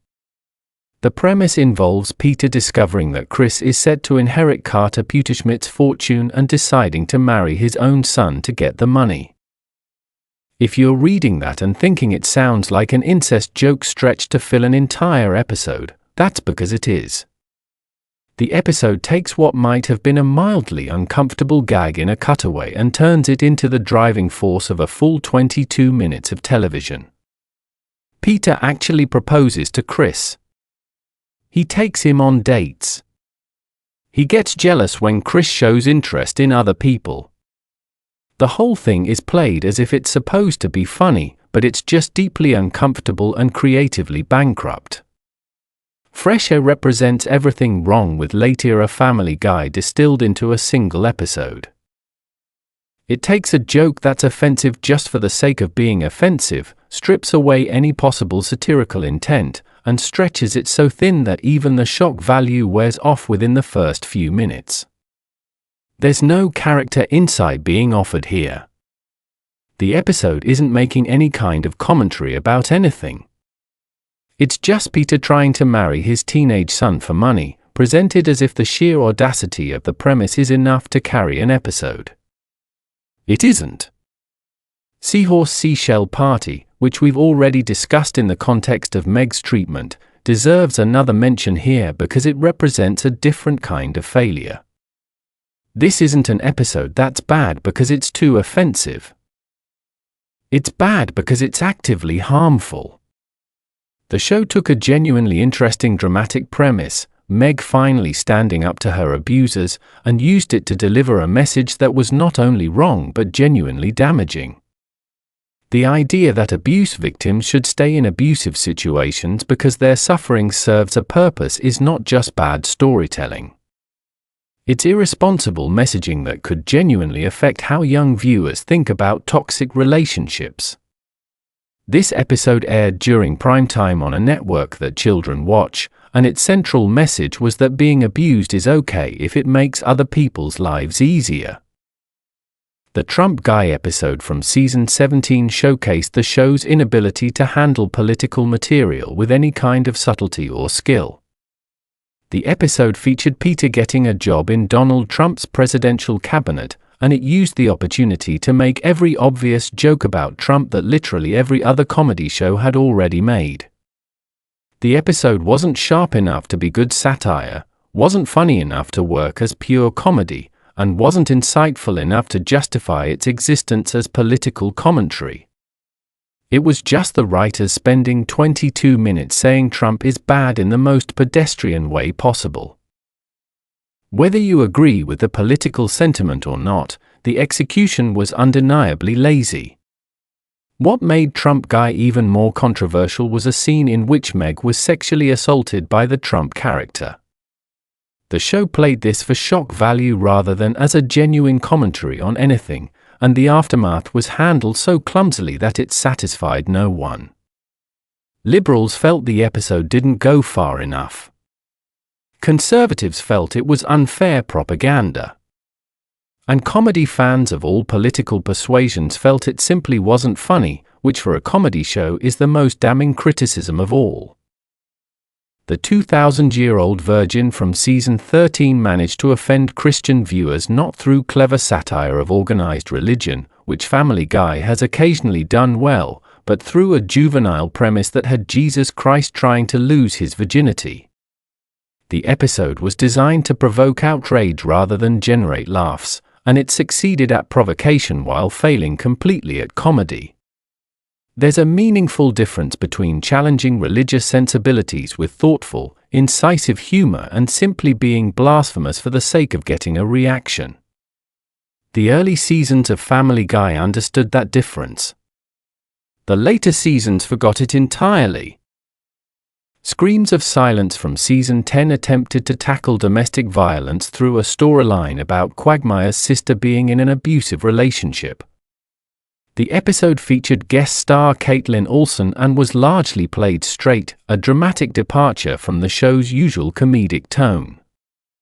But the execution was widely panned by critics who felt the show lacked the skill and sensitivity to handle such serious subject matter. The violence was graphic and disturbing, the resolution was unsatisfying, and the overall effect was of a show reaching far beyond its capabilities in a misguided attempt at relevance. Stewie is Unsynced from Season 13 featured Stewie artificially inseminating himself with Brian's DNA and giving birth to a litter of grotesque human-dog hybrids. The episode was designed to push the boundaries of good taste, and it certainly succeeded at that, but it offered nothing beyond its own repulsiveness. The body horror was disturbing, the premise was nonsensical even by Family Guy standards, and the resulting offspring were designed to be as unpleasant to look at as possible. It was an episode that existed solely to be talked about for being gross, with no comedic or narrative purpose beyond generating that reaction. The episode Excellence in Broadcasting from Season 9 deserves mention for a different kind of failure. This was the episode where Brian, the show's established liberal voice of reason, inexplicably became a fan of conservative commentator Rush Limbaugh after a single encounter. Brian did a complete 180 on his political beliefs, abandoning everything that had defined his character for over a decade because the writers thought it would be funny to make him a hypocrite. This wasn't character development.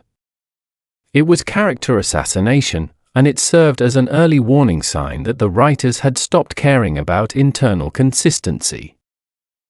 The problem with Excellence in Broadcasting went beyond its absurd premise. It fundamentally changed how the show treated Brian's political beliefs going forward. Before this episode, Brian's liberalism was a genuine part of his character, sometimes played for laughs but ultimately treated as sincere.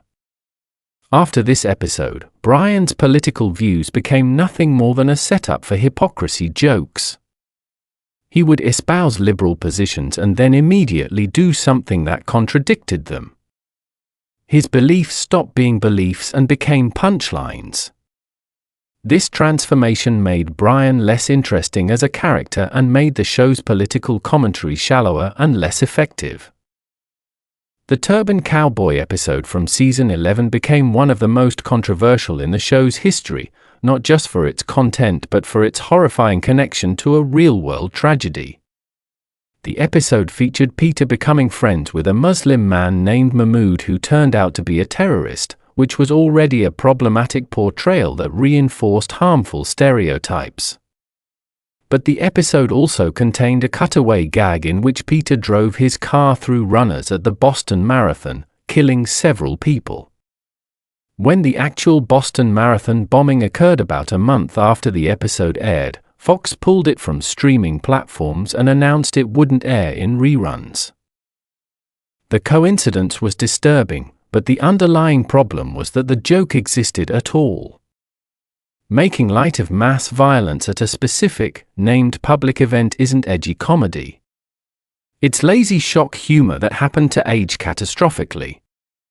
The Life of Brian episode and its aftermath deserve their own extended analysis because the whole saga encapsulated so many of the show's problems simultaneously. When Brian was killed by a hit-and-run driver in Season 12, the episode was technically well executed as a piece of dramatic television. The death scene was emotional, the family's grief felt genuine, and the absence of Brian in subsequent episodes created a real sense of loss. But the context made it impossible to take any of it seriously. The show had already demonstrated through years of consequence-free storytelling that nothing permanent ever happened on Family Guy. Characters had been killed, maimed, and otherwise destroyed in countless episodes only to return perfectly fine the following week. The show's complete rejection of continuity meant that Brian's death couldn't be taken at face value no matter how earnestly it was presented. And sure enough, he was back just 2 episodes later, having been saved through time travel in a resolution that was so convenient it felt insulting. The introduction and quick disposal of Vinny, the replacement dog, was particularly telling.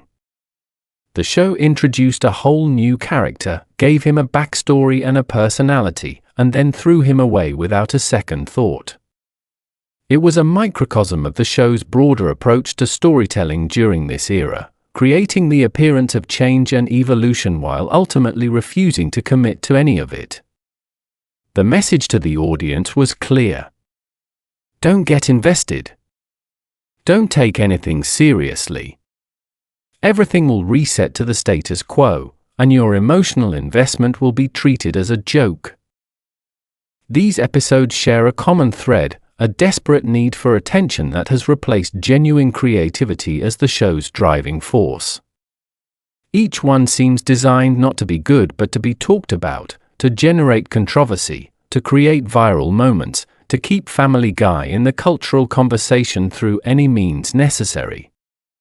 It's the behavior of a show that knows it's no longer good enough to earn attention on its own merits and has resorted to stunts and provocations to compensate for its creative decline. The pursuit of shock value at the expense of actual comedy is one of the clearest indicators that a show has lost its way. When Family Guy was at its best, the humor was shocking because it was unexpected and clever. A joke would catch you off guard not because it was offensive but because it was brilliantly constructed and delivered with perfect timing. The shock was a byproduct of great comedy, not a substitute for it.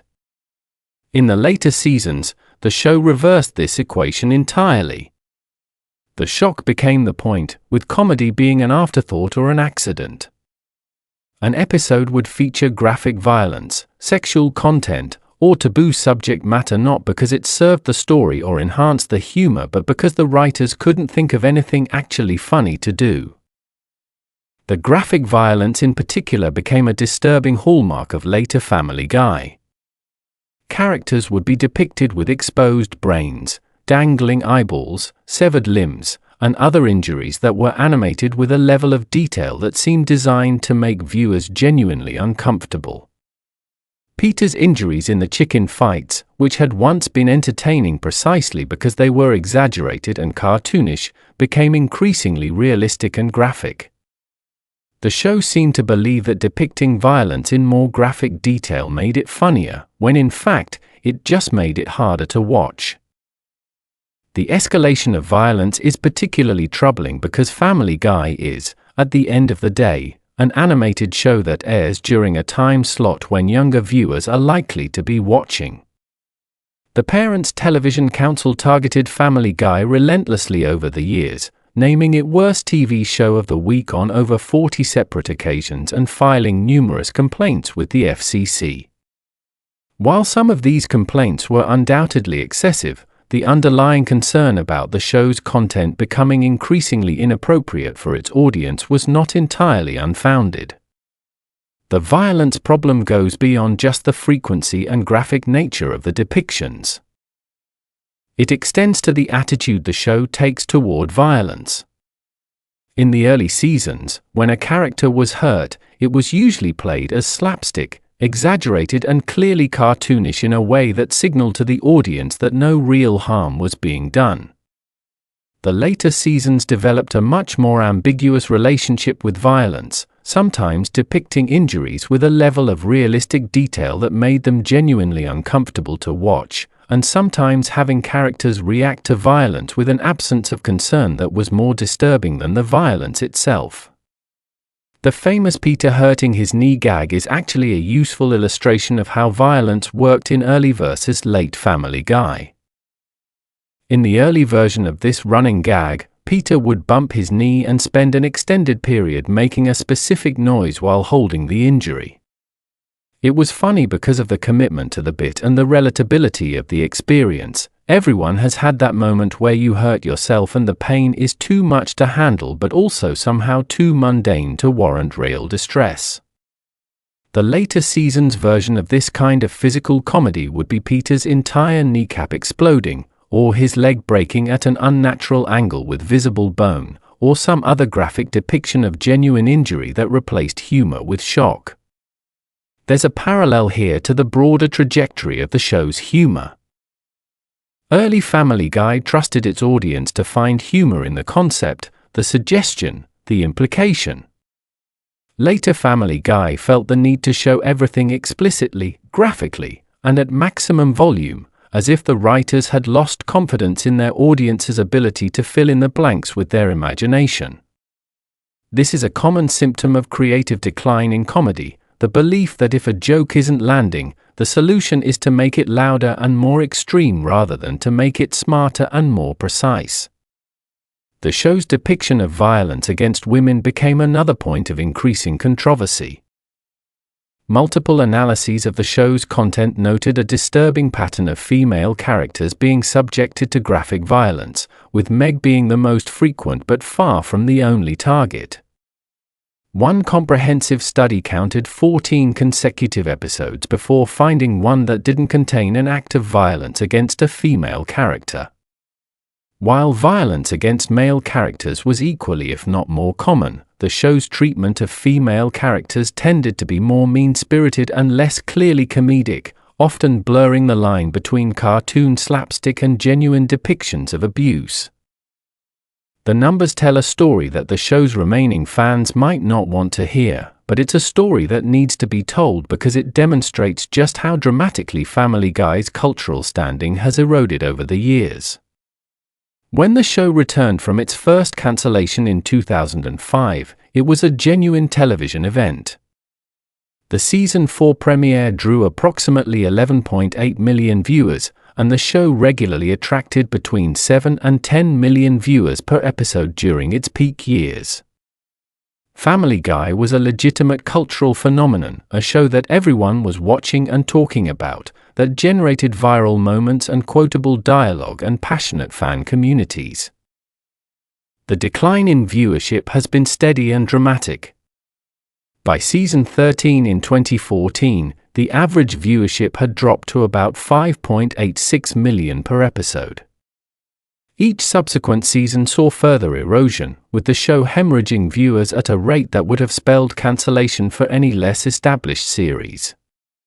By the time the show reached its 20th and 21st seasons, the numbers had fallen below 3 million viewers per episode. The most recent seasons have averaged well under 1 million viewers for live broadcasts, with some episodes drawing as few as 500,000 viewers.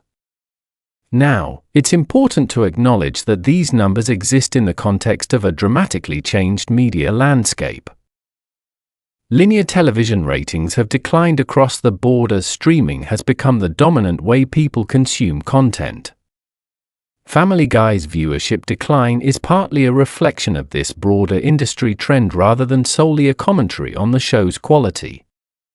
Many of the show's remaining fans watch through Hulu, streaming platforms, or cable reruns rather than tuning in for the live Fox broadcasts. The show's total audience across all platforms is certainly larger than the linear ratings suggest. But even accounting for the shift to streaming, the decline is remarkable. Family Guy went from being one of the most watched shows on television to being a show that Fox keeps on the air largely because of its value as content for streaming platforms and its continued profitability through merchandise and licensing. The network renewed the show through season 27, not because it's drawing massive linear audiences but because it's a known quantity with a built-in audience that has value in the streaming ecosystem. Family Guy has gone from appointment television to background noise, from a show people couldn't wait to watch to a show that people leave on while they're doing something else. The show's transformation into background content is actually quite ironic given the title of this video. Family Guy has increasingly become the kind of show people fall asleep to rather than the kind of show people actively watch. It's ambient entertainment, comfortable enough to have on without requiring any real engagement. And while there's nothing inherently wrong with comfort viewing, it represents a dramatic fall from grace for a show that once demanded and rewarded active attention from its audience.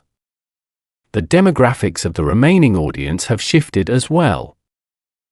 Family Guy's core audience during its peak was the highly coveted 18 to 34 demographic, young adults who appreciated the show's irreverent humor and helped make it a cultural touchstone through word of mouth and online sharing. As that generation aged and the show's quality declined, many of them moved on, and the show has struggled to attract younger viewers who have grown up with a much wider array of comedy options available to them. The rise of streaming services, YouTube, TikTok, and other platforms has fractured the comedy audience in ways that make it much harder for any single show to achieve the kind of cultural dominance that Family Guy once enjoyed. The show's presence in the broader cultural conversation has diminished accordingly. In its peak years, Family Guy was constantly being discussed, debated, and referenced. New episodes would generate buzz on social media and in entertainment media. The show's catchphrases, characters, and memorable moments were embedded in popular culture in ways that made them unavoidable even for people who didn't watch the show. Today, Family Guy rarely generates significant cultural conversation unless it does something controversial enough to make headlines, and even then, the conversation is usually about how much the show has declined rather than about the content itself. The critical reception has followed a similar trajectory. Family Guy received generally positive reviews during its first 7 seasons and was even nominated for a Primetime Emmy for Outstanding Comedy Series in 2009, the first animated series to receive that nomination since The Flintstones in 1961. But as the quality declined, critics became increasingly harsh. Reviews of individual episodes regularly described the show as lazy, mean-spirited, past its prime, and coasting on former glory. The consensus among television critics has been that Family Guy peaked around seasons 4 through 7 and has been in a state of decline ever since, with occasional flashes of its former brilliance becoming rarer and rarer as the seasons accumulate. The show's reputation among animation fans has suffered perhaps even more than its critical standing. In the early 2000s, Family Guy was the cool animated show, the edgy alternative to The Simpsons that was pushing boundaries and taking risks. By the 2010s, it had become the show that other animated series fans used as a punching bag, the go-to example of lazy writing, flanderized characters, and comedy that prioritized shock value over substance.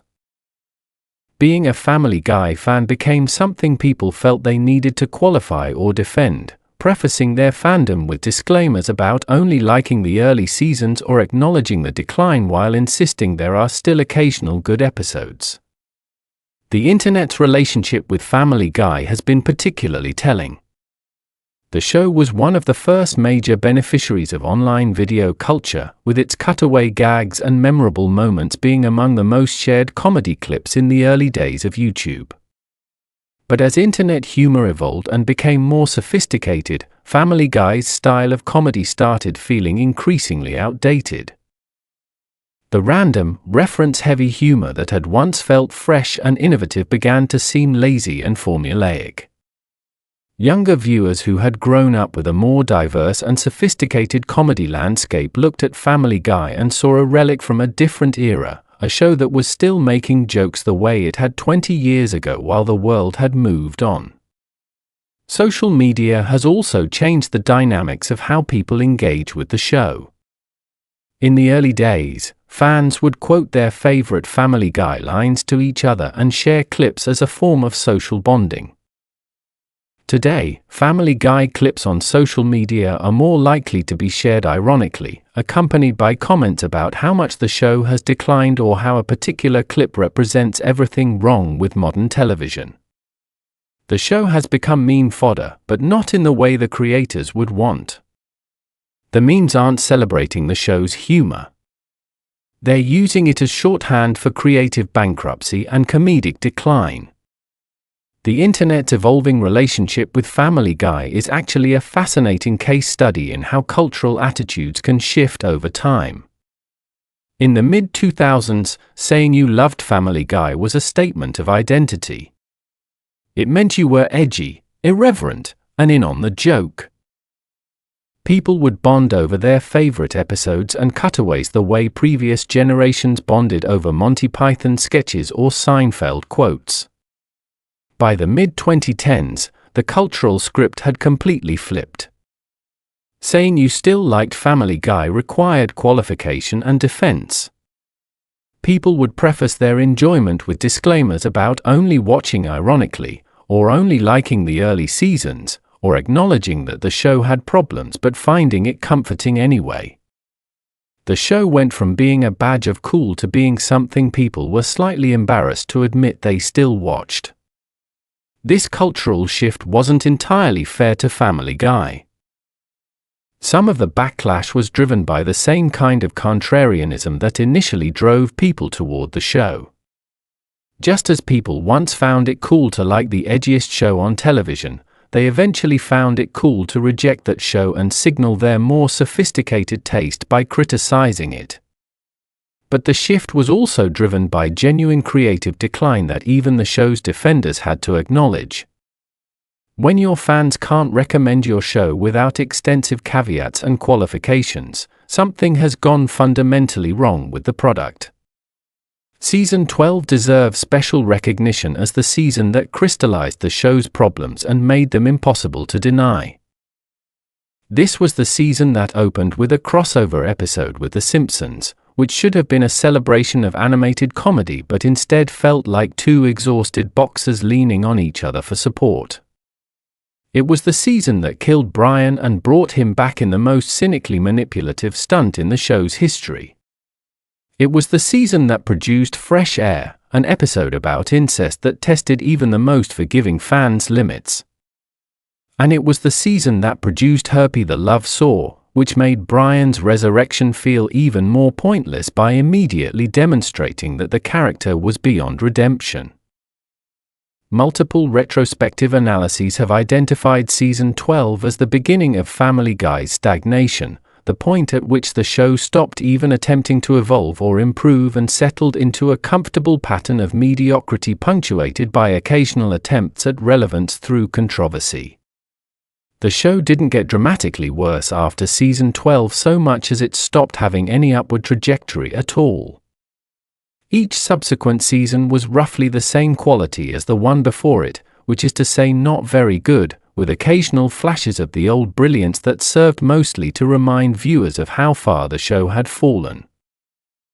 The question of whether Family Guy can ever recover its former quality is one that comes up frequently in discussions about the show, and the honest answer is probably not, at least not in any meaningful or sustained way. There are structural reasons for this that go beyond any individual creative decision. The first and most fundamental obstacle is the sheer weight of accumulated episodes. Family Guy has produced over 400 episodes across more than 20 seasons. That's an enormous body of work, and it creates problems that are nearly impossible to overcome. The characters have been through so many contradictory situations and personality shifts that achieving any kind of consistency would require essentially rebooting them. The show has used up so many premises and joke templates that finding fresh material becomes exponentially harder with each passing season. And the audience's relationship with the show has been so thoroughly damaged by years of declining quality that winning them back would require a sustained run of excellence that the current creative infrastructure seems incapable of producing. The second obstacle is the absence of a unifying creative vision. MacFarlane's decreasing involvement in the show's creative direction has left a vacuum that no single person has been able to fill. The rotating cast of showrunners and writers have all brought their own ideas about what Family Guy should be, but none of them have been able to recapture the specific alchemy that made the early seasons work. It's like trying to reproduce a recipe when the original chef has moved on to other restaurants. You might be able to make something that looks similar on the surface, but the subtleties of flavor and technique that made the original special are nearly impossible to replicate. The third obstacle is institutional inertia. Family Guy has been doing things a certain way for so long that changing course would require a level of creative courage and institutional support that seems unlikely to materialize. The show's writing staff has developed habits and patterns that are deeply ingrained, from the reliance on cutaway gags to the default cruelty towards certain characters. Breaking those patterns would essentially mean reinventing the show from the ground up, which is a risky proposition for a property that still generates significant revenue in its current form. From a purely business perspective, there's little incentive for Fox or the production company to demand dramatic creative changes when the show is still profitable as it is. There have been moments in recent seasons where the show has seemed to recognize its own problems and attempt some kind of course correction. The writers have made efforts to tone down the Meg abuse, with Peter occasionally showing her something resembling affection or respect. There have been episodes that attempted more emotional storytelling, including some that dealt with the characters' relationships in ways that felt more genuine than the show had managed in years. And the show announced in 2019 that it would be phasing out gay jokes, an acknowledgement that some of its humor had become outdated and harmful. But these corrections have been inconsistent and often undermined by the very next episode. The show will have an episode where Peter and Meg share a genuinely touching moment, and then follow it with an episode where Peter is back to treating her like garbage. It will announce that it's moving away from certain types of offensive humor, and then continue making the same kinds of jokes in slightly different packaging. The course corrections feel less like genuine creative growth and more like attempts to deflect criticism without actually changing anything fundamental about the show.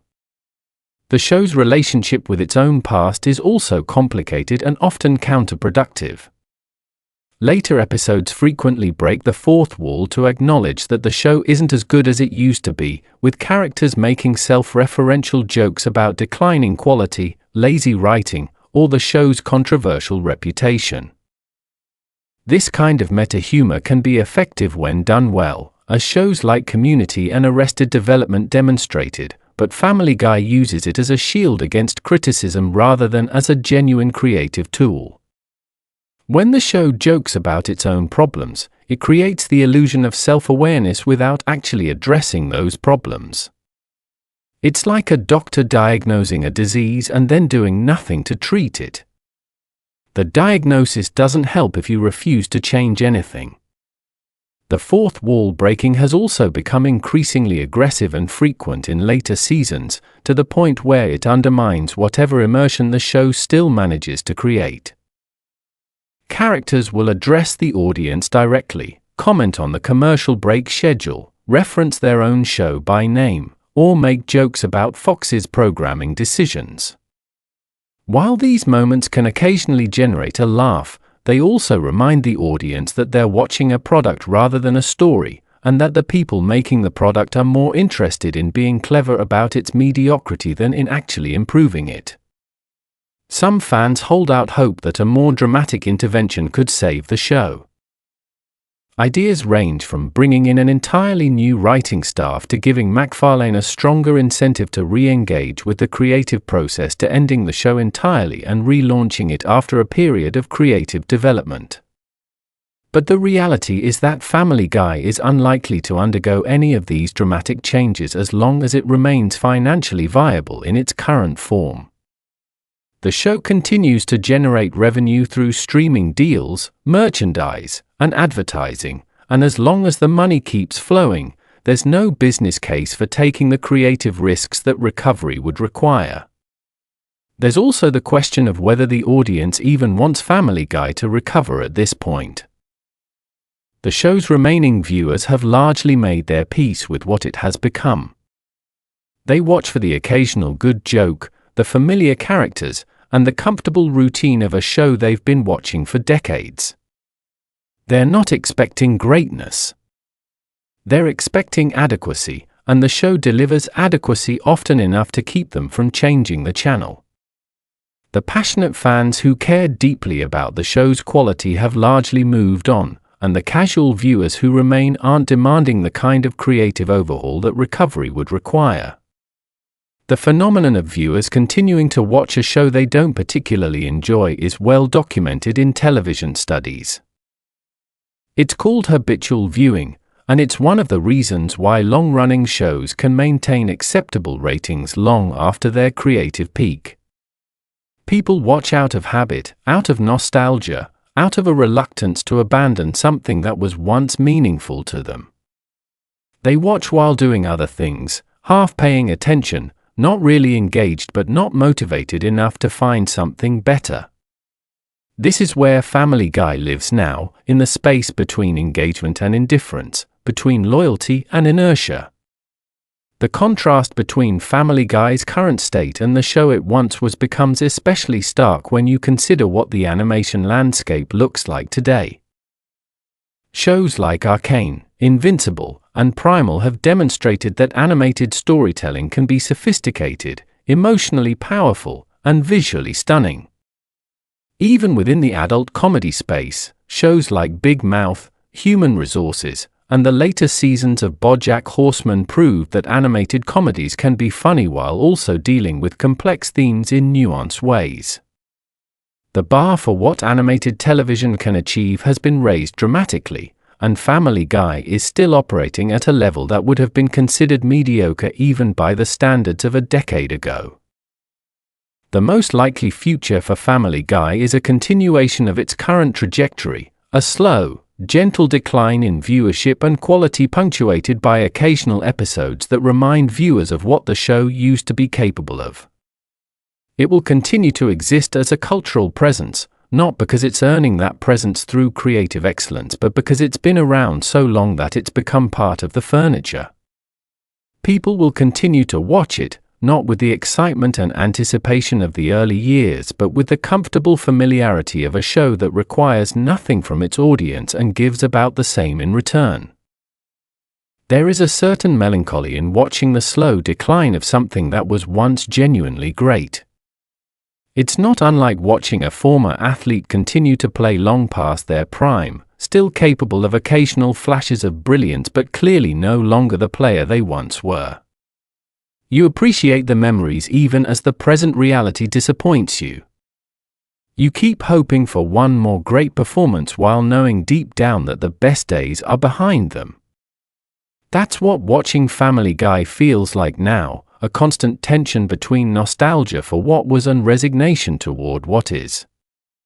And that might be the saddest thing about Family Guy's decline.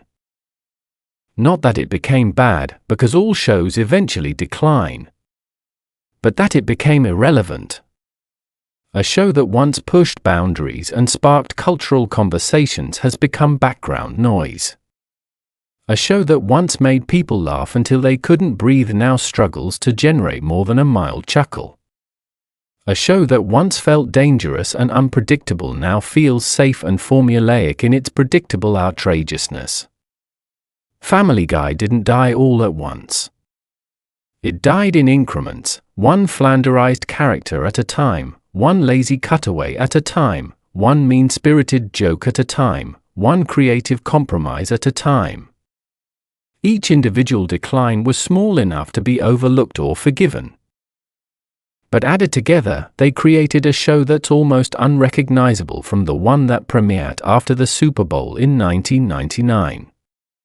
The Family Guy that exists today shares a name and a cast of characters with the show that millions of people fell in love with, but the spirit that animated those characters, the creativity that drove those jokes, and the heart that gave everything meaning, all of that has been gone for a very long time. The transformation of the show's humor from clever to cruel, from irreverent to nihilistic, from boundary-pushing to boundary-breaking for its own sake, represents one of the steepest creative declines in the history of American animation. Other shows have declined, of course. The Simpsons, which Family Guy was so often compared to, experienced its own well-documented fall from grace. But even The Simpsons at its worst maintained a fundamental respect for its characters and its audience that Family Guy abandoned somewhere around season 10 and never recovered. What's particularly frustrating about Family Guy's decline is that it wasn't inevitable. Nothing about the passage of time or the accumulation of episodes required the show to become meaner, lazier, and more contemptuous of its own characters and audience. These were choices made by writers and producers who either didn't know how to maintain the show's original quality or didn't care enough to try. The existence of American Dad, a show created by the same person that has maintained its quality over a comparable period, proves that longevity doesn't automatically equal decline. Quality can be sustained if the creative team remains invested and the show maintains a clear sense of what it is and what it's trying to do.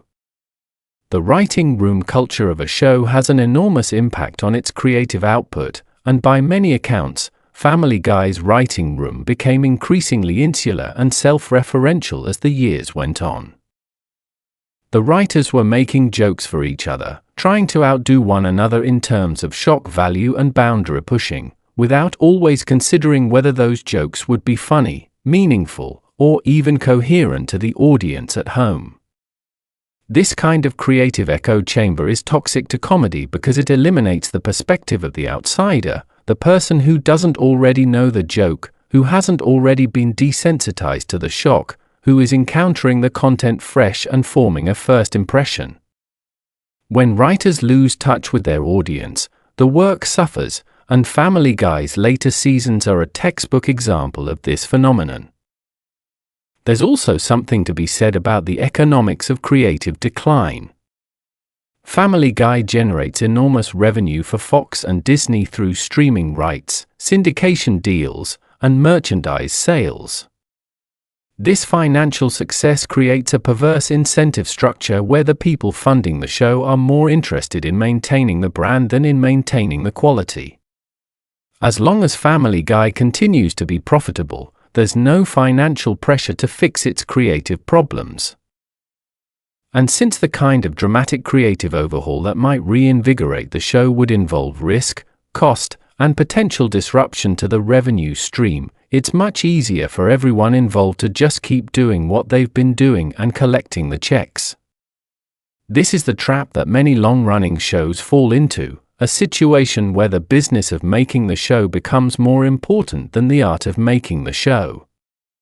The people who love the show for its creative merits lose influence over time, replaced by people who love the show for its commercial potential.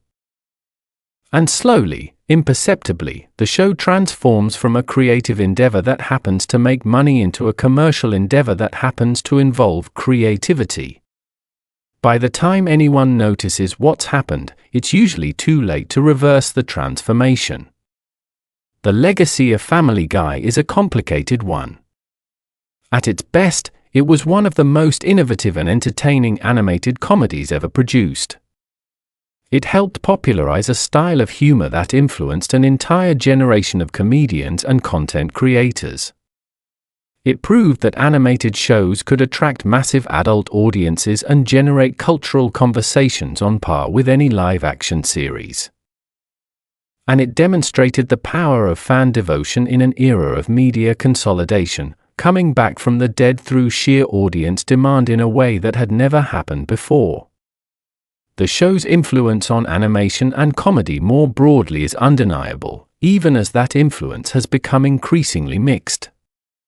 Family Guy's cutaway structure was widely imitated by other shows, some of which, like Robot Chicken, found their own creative voices within the format. The show's willingness to be offensive opened doors for other animated comedies to push boundaries, though not all of them used that freedom wisely. And the show's success in the early streaming era helped demonstrate the commercial viability of adult animation as a streaming commodity, paving the way for the explosion of adult animated content that followed. But Family Guy's negative influence has been equally significant. The show demonstrated that shock value could substitute for genuine comedy, at least in the short term, and this lesson was absorbed by a generation of imitators who copied the cruelty without understanding the craft that had once balanced it. The reliance on cutaway gags taught other shows that disconnected humor could replace coherent storytelling, leading to a wave of animated comedies that were essentially sketch shows held together by the thinnest possible narrative frameworks. And the show's financial success despite its creative decline sent a message to networks and production companies that quality was less important than brand recognition when it came to keeping shows on the air. The comparison to The Simpsons' decline is inevitable and instructive. Both shows were once at the absolute pinnacle of animated comedy. Both experienced dramatic creative declines after losing key creative personnel and accumulating so many episodes that fresh material became increasingly difficult to generate. And both continue to air despite widespread acknowledgement that their best days are far behind them. But there's an important difference. The Simpsons at its worst still maintains a basic respect for its characters that Family Guy abandoned years ago. Homer may be stupider than he used to be, but the show still treats him as a human being rather than a vehicle for cruelty. The Simpsons' decline is one of diminishing returns. Family Guy's decline is one of fundamental transformation. But at its worst, Family Guy became a cautionary tale about what happens when a show outlives its creative vision. It showed how flanderization can destroy beloved characters. It demonstrated the dangers of prioritizing shock value over substance. It illustrated how the absence of a guiding creative force can leave a show rudderless and inconsistent. And it proved that no amount of brand recognition or institutional support can substitute for the genuine creativity and care that made a show worth watching in the first place. If you go back and watch the first few seasons of Family Guy, you can see clearly why people fell in love with this show. The humor is sharp and surprising. The characters are flawed but lovable. The stories have genuine stakes and emotional resonance. And there's a fearless creative energy that makes every episode feel like it could go anywhere. It's genuinely, unambiguously great television, and it makes the show's subsequent decline all the more painful to contemplate. Maybe the real lesson of Family Guy isn't about any specific creative failure. Maybe it's about the fundamental challenge of sustaining creative excellence over decades of production. Making a great television show is incredibly difficult. Making a great television show for 20+ years is virtually impossible. Every long-running series faces the challenge of keeping its characters fresh, its humor sharp, and its creative team invested. Most of them eventually fail at one or more of these challenges, and Family Guy failed at all of them. The show also serves as a reminder that audience loyalty is not inexhaustible. People will forgive a lot from a show they love. They'll sit through bad episodes, give the benefit of the doubt during rough patches, and defend their favorite show against critics who don't understand what makes it special. But there's a limit to that loyalty, and when a show pushes past it by disrespecting its characters, insulting its audience's intelligence, and replacing genuine creativity with cynical stunts, even the most devoted fans will eventually walk away. Family Guy found that limit and then kept pushing past it, losing a little more goodwill with each passing season until the reservoir of audience loyalty was nearly depleted. But failure is relative. Family Guy at its worst is still watched by millions of people. It still has passionate fans who defend it against all criticism. It still produces occasional episodes that remind you of its former glory.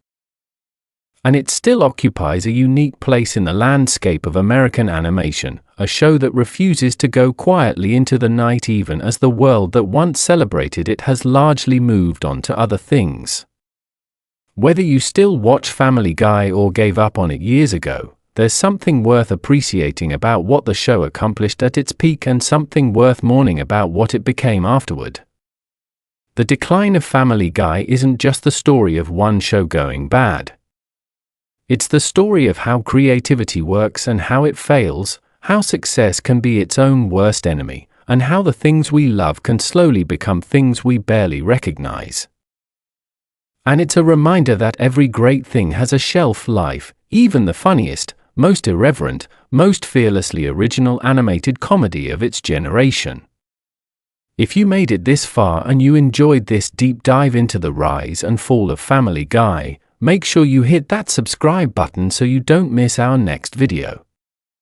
We cover animated shows like South Park, Family Guy, and SpongeBob in this same detailed, analytical style, digging into the stories behind the stories and finding the deeper meaning in the shows we all grew up watching. Drop a like on this video and leave a comment telling us when you think Family Guy peaked, because that's always a good debate. Was it Season 3? Season 5? Or do you think the show is still holding strong? We want to hear from you. And if you want more content like this, check out our other videos breaking down animated series. There's a link right here on screen. Thanks for watching, and we'll see you in the next one.